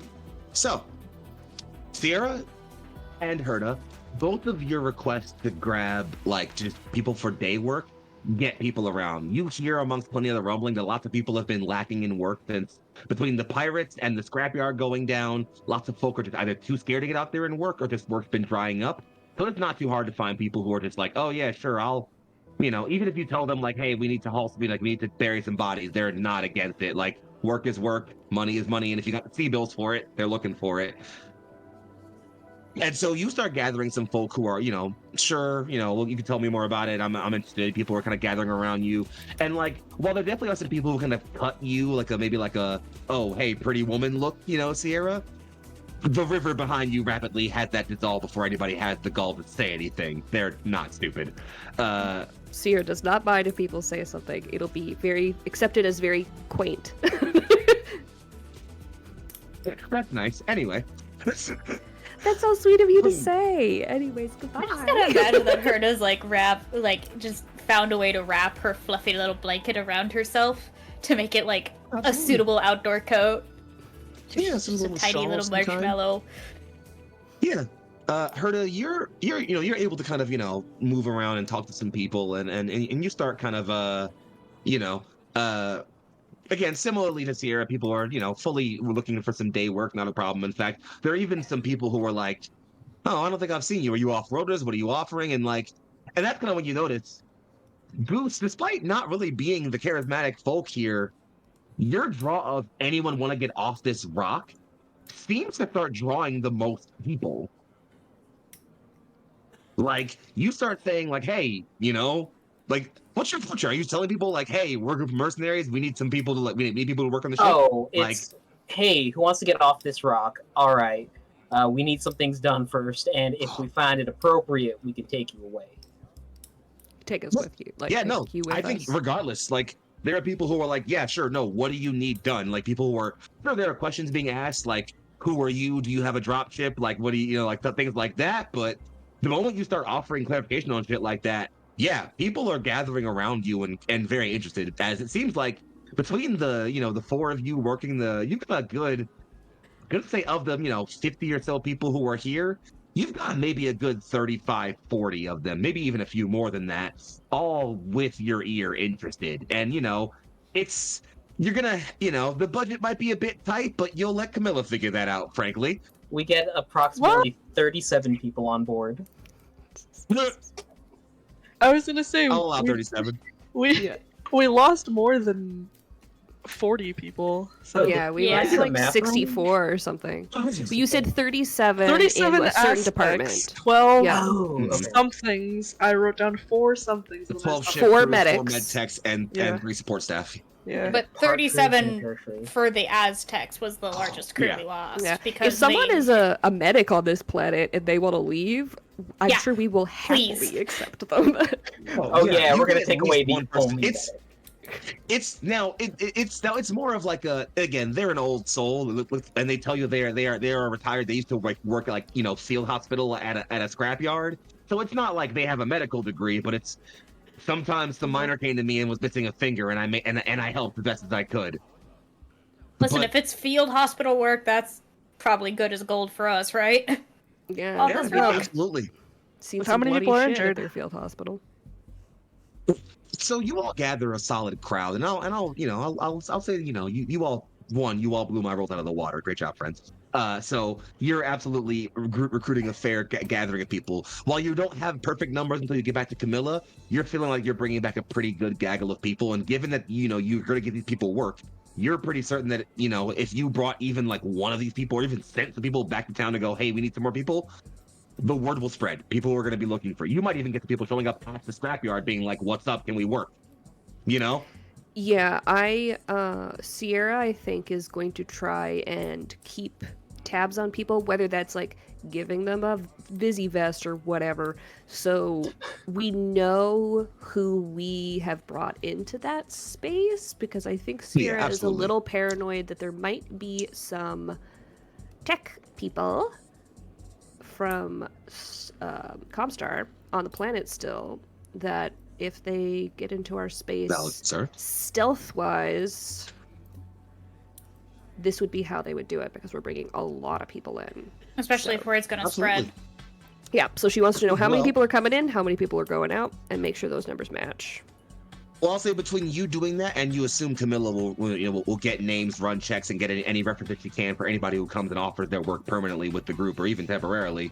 You can assume that you can get a good sense of it. You might not be able. It's not a 100% guarantee. Obviously, you're not like running background checks on people or anything like that. But you're with reasonable certainty. You're pretty sure you can keep a good track of the people you're keeping on, at least bare minimum.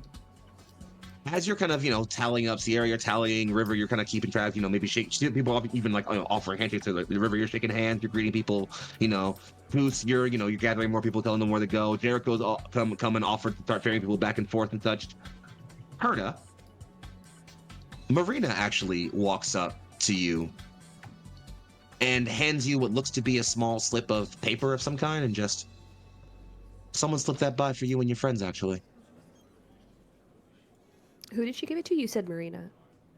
Herda. Oh, gives it to Herda. Okay.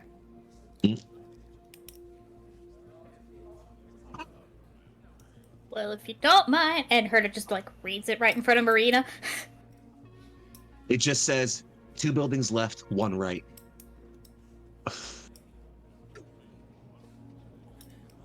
Well, now I can't tell. Sierra, Yes, we have. What's going on?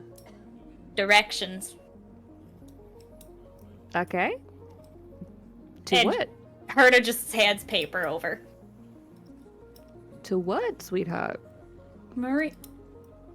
Bartender Marina said that there was somebody that left it for us. So I'm presuming somebody that wants to talk to us. Okay. I will double check with Marina who it was that gave her the note. She says they didn't look familiar. They just said for the mercs. Disconcerting. Okay. Well, could I ask a favor of you? If I can accommodate. If we're not back here in about 30 minutes, can you send a message to our ship?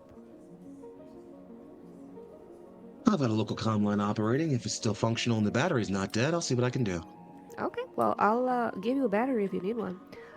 Just say, attention, Camilla. And you should be able to give her the message that we told you to tell them that we're not back. So, they'll rally the troops. Just hoping I see you again then. Okay, thank you. I guess we'll go together. I don't think... Yeah. Before okay, we you all- leave, you all- Herda just Definitely like should grabs go a bar first. napkin, writes down the local address, like the local comm line the ship would hopefully exist on, like that channel, and just slide it Yep. to Marina. That way you don't Oh, have to thank worry about guesswork.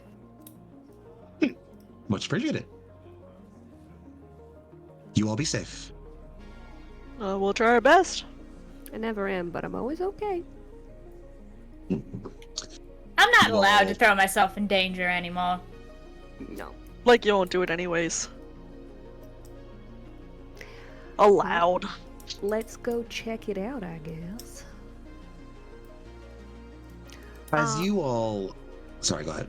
I was just gonna say, Goose, stay beside River, please. Yes, ma'am. You're still injured, so I don't doubt that. If something happens, then... Don't worry, I only Okay. almost fell asleep once on the drive here. Weren't you driving? So then, I have a concussion. you This all poor step kid. back out into the cold for a brief bit. The ash and snow picking up just a little bit, but not obscuring your vision at all. And you look and see and move 2 buildings to your left, and then turn and go 1 to your right, and see. Looks to be like a warehouse, a storeroom. Doesn't seem like it's much operational, but there aren't really that many people present in it. Okay. You step inside, I presume. Yeah, I guess I'll look for any obvious, like, traps or something. Doesn't seem like there's anything like the door is not trapped or anything like that. You know, the door opens when you step to it, it slides up. So clearly there's still power in the room, even though the lights aren't on. Okay, we'll go in, be alert. Is there a Yeah. light switch that we could turn on? I would love to be able to There see. is there's a sort of a power conduit you can move on a side wall, not too far into the entrance. You can flip on. You flip it, floodlights illuminate, and without even needing to look, it's not like they're necessarily hiding. About 12 or so figures are surrounding you with bullpup rifles aimed low. Do they look familiar at all, uniform-wise or anything? Intruder suits, night vision goggles, rebreathers, green eyelids. Same motherfuckers. It's the fucking Star Awesome. Comstar people. Awesome. There is one person you don't recognize, though.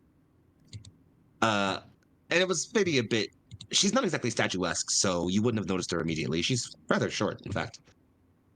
But she's dressed in a very fine business-like suit, pure black and white, a simple pin with a circular and star symbol on it, green hair pulled about her, covering one of her eyes, and the other, an amber lens, stares at you all with a face sculpted in perfect stillness. Apologies for the theatrics. I assure you this is merely a conversation and no harm will come to you. That's nice to be reassured. And who do I owe A little the bit late for no pleasure harm, of but meeting? She You're right, takes a it's single step forward and just gestures. There are clearly like a series of like what look like industrial containers that have been moved into a rough semicircle. Have a seat if you will. I'd rather know who I'm speaking to before I sit down, but sure. She, for her part, sort of pops herself up onto a crate as well and sits. Very, very perfect poise sit, clasps her hands. And she waits and doesn't speak until all of you are seated. Sierra does not like this power play that we're on her terms starting off with. Herta just like stands at her seat. Sierra will sit down. Very sugary sweet smile. River is glowering for sure. Not happy. There is But a I will sit down. visible shake in Goose's hand as he's trying to force himself not to reach for his pistol, and will follow River's suit. As you all sit, she takes a moment to nod at you all and then speaks. Does she sit? Because Herta won't sit until she sits. She does. She's Oh, yes. sitting. Oh, She she's sat sitting. Okay. first. She sat Okay. first. All right. Presenter grade Delta 9 Allison Aveen of the Comstar Guard and Militia.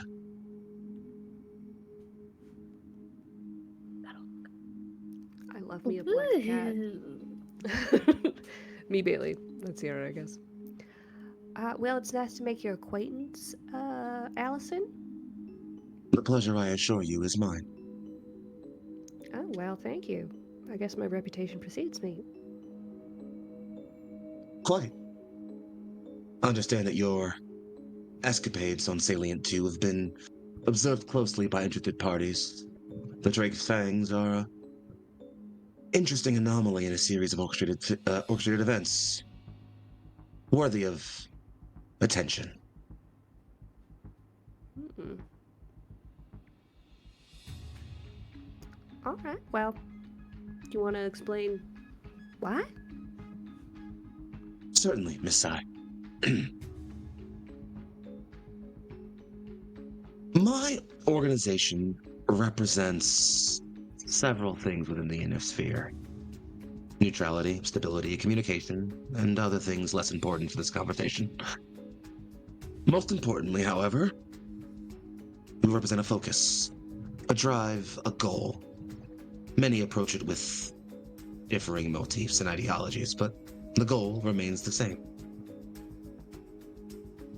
The preservation of the inner sphere, and its resculpting as a Star League once more. I tell you this not to intimidate, not to amaze nor shock, but because I believe, like I'm certain you mercenaries do, that honesty is the basis of any good negotiation.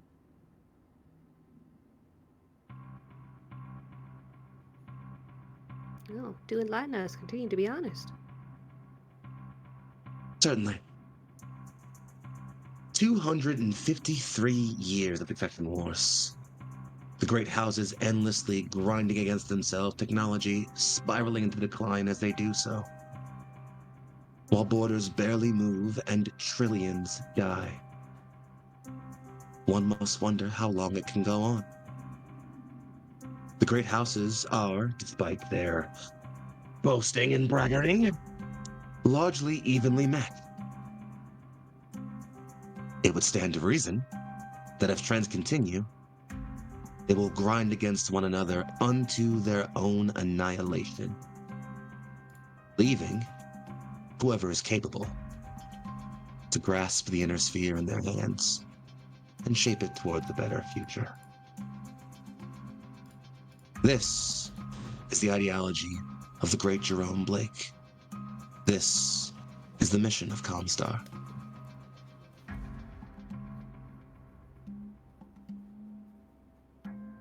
There is truly only one thing that could subvert this grand plan in motion. And that would be if one or more of the great houses or to regain possession of lost tech. Which is where we find ourselves meeting. As I understand it, you have all come across quite the interesting discovery with our young scientist, Miss Amur. Is she well, by the way? I don't know, I haven't seen her for a few hours. That's she's our not interest to be frozen. extreme and discreet, but, well, we couldn't necessarily allow survivors. However, as always, you all proved anomalous. Well, I guess I'm curious as to you guys being neutral and all for the better peace of the system and all that kind of stuff. Why didn't you come to talk to us first?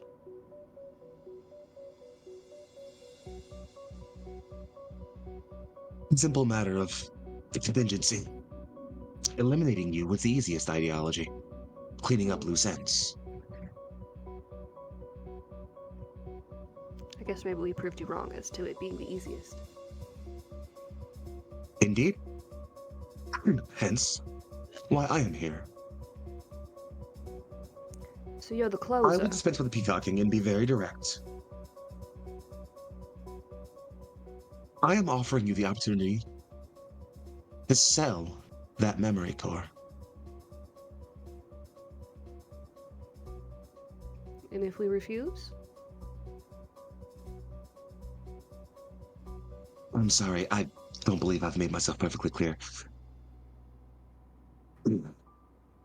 I'm offering you the opportunity to remove yourselves of the thing that's placing you in the eyes of history. Not to obscure you from it, but to preserve your safety in it. Refusal, well, could lead to a few things.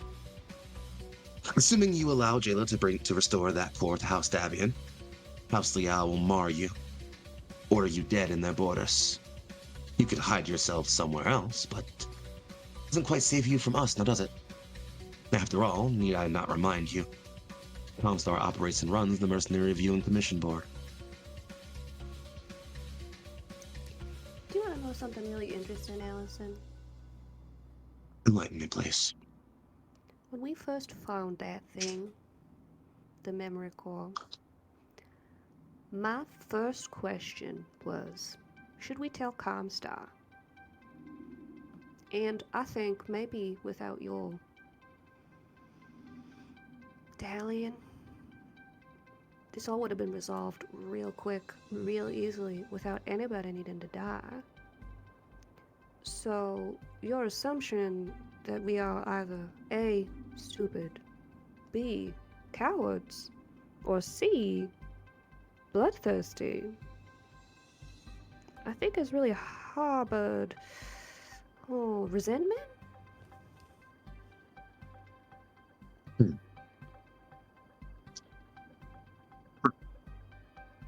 Would you apologize then? I do not think ill of your ilk. Fortune through combat is a necessary reality in the inner sphere. A realm beset by war can allow others to profit through war. I blame none of you for that. Well, here's a question for you then. With all of that history in mind, and our personal history with one another,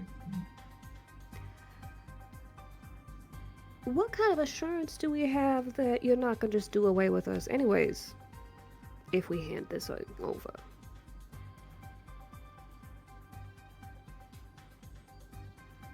Simple, really. I have no need to dispose of an errant factor that's already been accommodated suitably. I'm a firm believer that anyone can be made to be compliant under the right conditions. Tell me, have you visited the Afera system anytime recently? I don't know, maybe. I'm not the bookkeeper. Well, that's a nowhere system, no, back into the periphery. Not far from the city of Canopus, and in between the Illyrian Panatinate and the Marian hegemony. Uncolonized as far as we understood, or at least believed. In truth, it was once a Terran hegemony colony world, abandoned far before the Starleague Civil War. It was left off Star Chart at our own discretion, and can remain so. We, however, no longer have need of use of any facility there.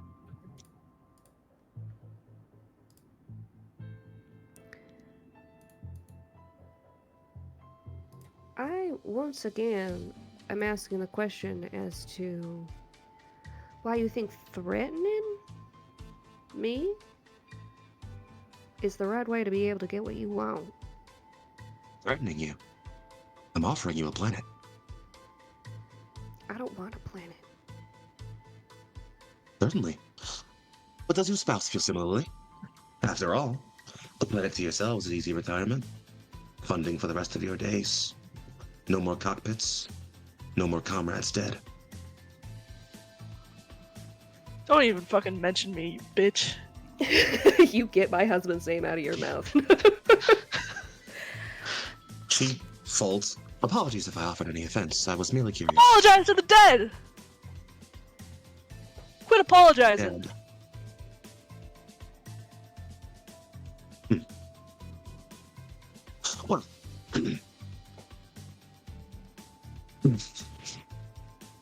Well, I sense hostility has blossomed in this interaction, and thus I sense negotiations will sour soon. I will not beleaguer the point much longer. I was not entirely clear with my offer. Regardless of your stance, my subordinate will try to kill all of you. She finds mercenaries to be profit-sucking scum on the wrong end of the universe. I can't say I agree, but I find her methods effective. But, in the eventuality that somehow, you escape, survive, with the memory core intact, my offer remains on the table. You avoid an MRCB blacklist. You get rid of a thing that could keep you in the eyes of any great house for the rest of your better days. And you avoid Comstar breathing down your neck for the rest of your lives. Planet or not. Allison, I think there's two things that you need to be considerate of when you're having a negotiation with people. One would be assurance, and nothing that you said seems very insurable to me. We're just supposed to take your word on theft? I don't know you. You just killed more than 30 people that I have spent months with, sometimes years. A What makes you testament think that I'm gonna to the vast trust you? resources my organization is capable of wielding. That is my assurance. You will see more of it soon. A question. Miss Bancroft? With you folks running the MRCB board, I just have a tiny question. How are you expecting us to really put faith in y'all when it was your organization that allowed the people to put up the quest that got our captain killed? Posthumously. Oh, systems can be exploited. But you folks are talking about all your power. And you let a system be so easily exploited like that. You expect us to feel insured. With that regards, I just want you to really No. to let that sink in. She doesn't believe any of this shit she's fucking saying. That's why they have all these guns. Of course. I thought the guns were to just intimidate us into sitting down. Your comrade is correct, Miss Bancroft. I expect you to die. In your cockpits, as bloody smears, smoking in the back end of history. As most Mechwarriors do. Oh, don't threaten me with a good time.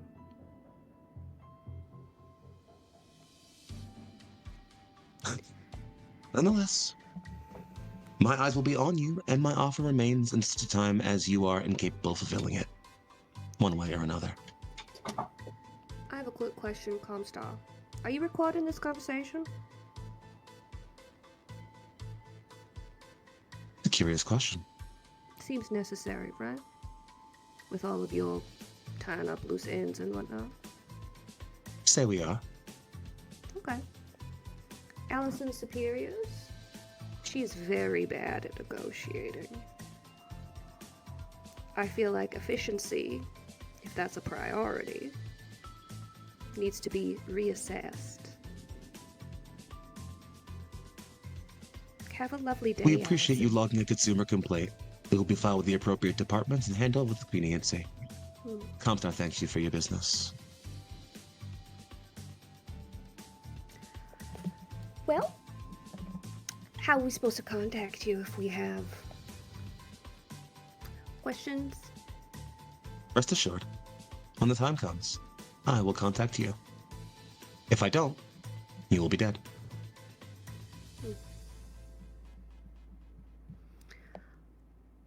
Alright, well. Let's see where the future takes us, huh?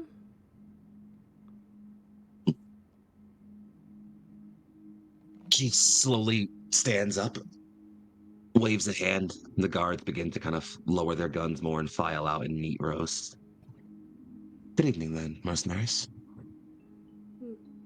Sierra will get up and do a, in the name of Blake, have a lovely day. Walk away. Fuck. She smiles, nods, turns, walks. I'll be choking an ash storm. She continues to walk. And though it's separate from all of you, no, actually, no, not even. She just walks. She just leaves. She just leaves. The guards leave behind her, and you're all left in this space, well, by yourselves. If I run out there right now, I might be able to get a pot shot on her. Don't. Not And then worth we'll it. all be dead. No, It's fucking stupid. that's, Option's still There's- there. It's not worth it, Goose. I will say, Lord Goose, knows I'd do the same. Sorry. the benefits of letting people walk away from a conversation is that they're going to talk to the people that are going to be coming to see us later. And that Oh. influences a lot. We're not getting off this planet dustball quietly, are we? I am afraid not. They're gonna fucking regret not mowing us down right then.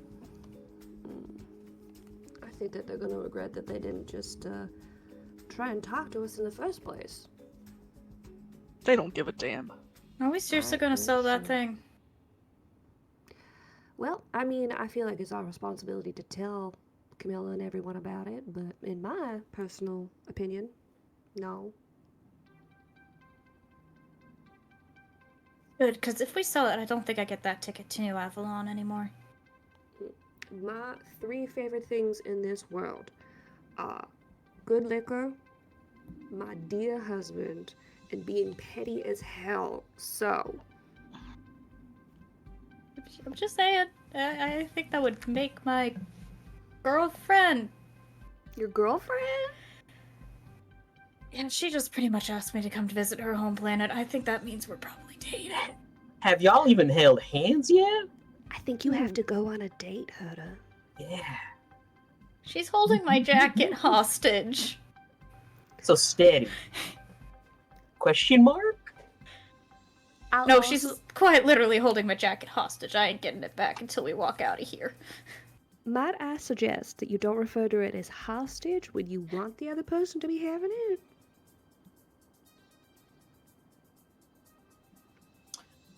Well, what am I supposed to give to Psyche? Okay, that thing was literally sewed together from what was left of my mom's and my dad's bomber jackets. Should have thought about that before you gave it to her, but hey. Hand on shoulder for her to. Psyche will make do. Herda, where Psyche begins and you end needs to be more distinct.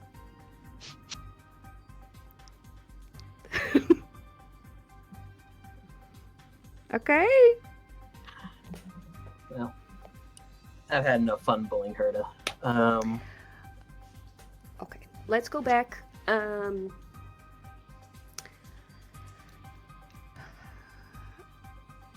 We'll check in with Marina and go back to ship.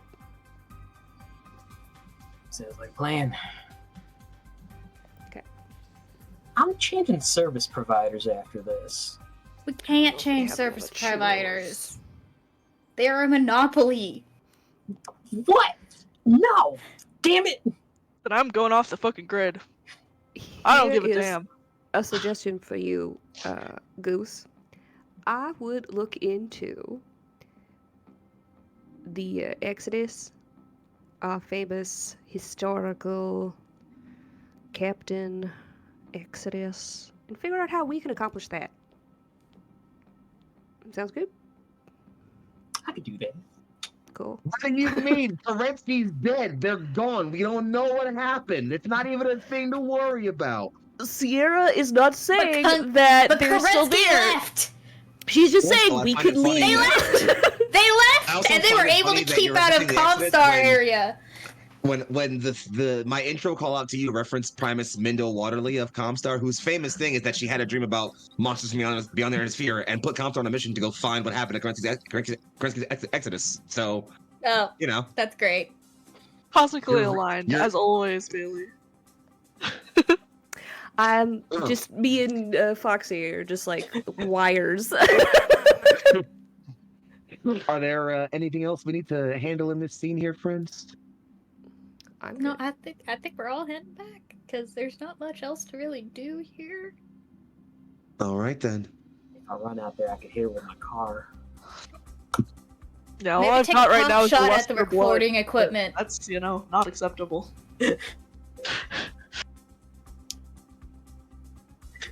So,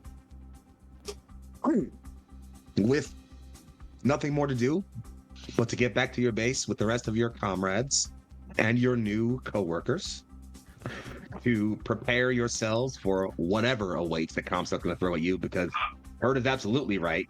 You're not going to get off this planet without a fight. And more importantly, to, let's say, collect your thoughts and consider what comes next as you all face, let's say, the dagger's edge of history. The scene follows a healed, suited woman slowly walking through a darkened, snow-lit alley or snow-covered alleyway. Several guards around her. She flicks her wrist, lowering it to a bead in her skin, and taps it one time. Well, we can't say I haven't tried it, then. I suppose we'll have to do things your way then, my love. My love. A voice from the other side.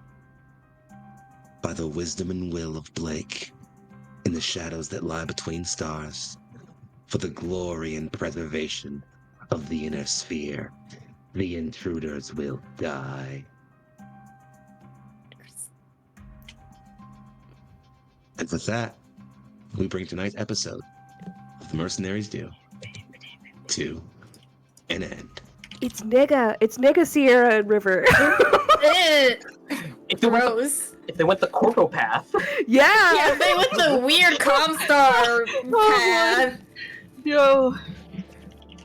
So, friends, thank you all for coming out to to the penultimate episode of The Mercenaries 2. We'll talk more about that in just a minute, but before I do that, I want to hand it off to my players one more time. Please tell the internet who you are, who you've been playing, where you can be found on the internet, and one or two cool things you've got coming up in the future. Let's start with Bailey.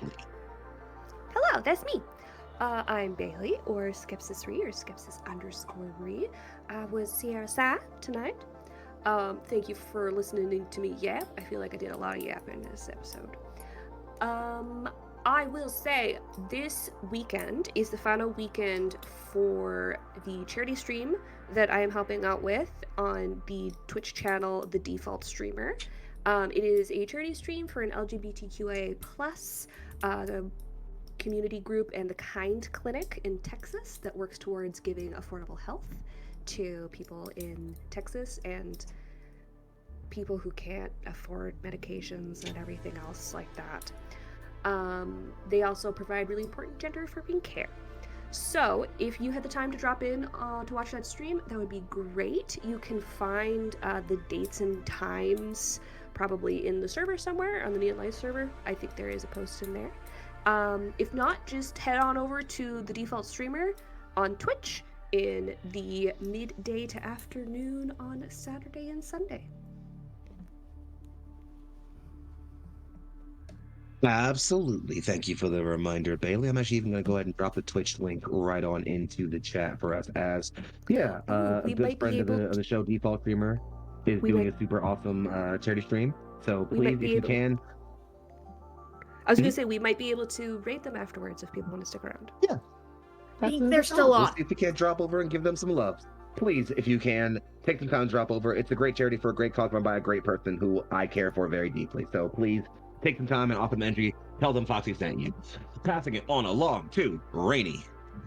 Hi, hello, my name is Rainy. Rainy Keys, where you can find me. If you're looking for me on the Deadbird website, that is Rained Keys, and if you're looking for me where the skies are blue as a butterfly's wing, you can find me over on rainykeys.bsky.social for my handle over there on Blue Sky. Coming up next week, obviously, is the finale episode for Mercenary Stew, but also that next Thursday, the 12th, so far, as it's penned, will be a Blades Will epilogue. We are going to take a look at those who show up to the screen and see what types of what's happened post beating the evil mouse and sealing away the cursed Bijou that he had almost released. And following a world post-war, as it were. And outside of that, though, you can find me on any of my socials, wherein I'm going to be going live on my own channel here coming up soon, maybe. If not, as always, just keep an eye out and a word out. And also, I'm running a sale on my sticker shop. More details about that can be found on any of my socials, as I said before, either the Deadbird website or the Blue Sky. So, thank you very much. Word, and thank you, Rainy. Tune in to next week for the Blades Will finale. It's a show 3 years in the making and a finale that's been a long time coming. It's going to be a great epilogue. Tune in for some wholesome vibes. Keeping the party going with RJ. Welcome, Bienvenue, and welcome. Hey everybody, my name is RJ. You can catch me at RJustice282 on most socials. I don't have anything going on except for this month streaming-wise. I am doing a recording where we're playing the Marvel TTRPG. I'm playing a speedster who can't break the sound barrier. That video will go up sometime after Christmas. Exciting. Thank you, RJ, for your time, and we look forward to having you back one more time here. And lastly, but certainly very, very far from least, we bring it to the incomparable Eggchan. Woo, that's me. You can find me as Eggchan here on Twitch or as EggSpaceChan on itch. Not too much going on for me aside from being back here for our finale. And going into the new year, you might see me for some masks shenanigans coming up. We'll talk a little bit more about that in the very near future, Yeah. and I can't wait to have you on board for it. That's all I got for tonight, but holy shit, I don't think River has ever been so mad in his goddamn life. River was angry, like actually verbally angry. Yeah. Sierra, River cursed and in the mean way. I mean, Yeah. other way. Sierra, River cursed in the mean way. Papa will be Well. apologizing to everyone for the inappropriate language. Well, River's emotional episode aside, justified emotional episode, I should say, aside, that leaves us back, of course, with me, friends. I'm Young Foxy, aka Big Foxy, also known as your favorite Fox Kelly's finest. I'm all over the internet at Young Foxy. It's YUNGFOXXII. Sometimes I'm just score in the middle. If you can't find one, look for the other one. All I've got coming up for the next little bit is actually, that's super lag. I got so many things happening. Obviously, the finale of this episode is happening. We'll talk about that in just a moment. You'll catch me in exactly 2 weeks for another episode of Tears of Divinity, our lovely Lancer fantastic campaign run by the Incomparable Turk Extended, where I'm suddenly in charge of a bunch of idiots who I can't handle, but it's going great. Other than that, there are plenty of other projects in the works that will have my name and face attached to them. You'll hear more about them on Neon Light socials. So the best thing that I can tell you to do is to do one of two things. One is to keep your eyes on all the Neon Light socials popping up in your chat right now over on Twitch. There you can keep an eye on anything we have coming up. And if you absolutely feel like you love what we do, want to hang out with some cool like-minded people, and or want to be casted in any of the cool things that we do on your screen right here, you want to get yourself into the Neon Lights Roleplay Discord, link popping up in your chat right there. It's a place where you have like-minded people who care about uplifting marginalized voices, telling great stories, and having a good time doing it. And if you think you like that, then we want to have you over there doing it. Otherwise, friends, you will see us back next week for the finale of The Mercenaries Do. It's going to be a hell of a fight. I have run the numbers multiple times, and if I'm correct, I'm probably going to kill at least one of you. But, well, that's why it's a finale. You don't want to miss it. See you in a week, friends. Good night.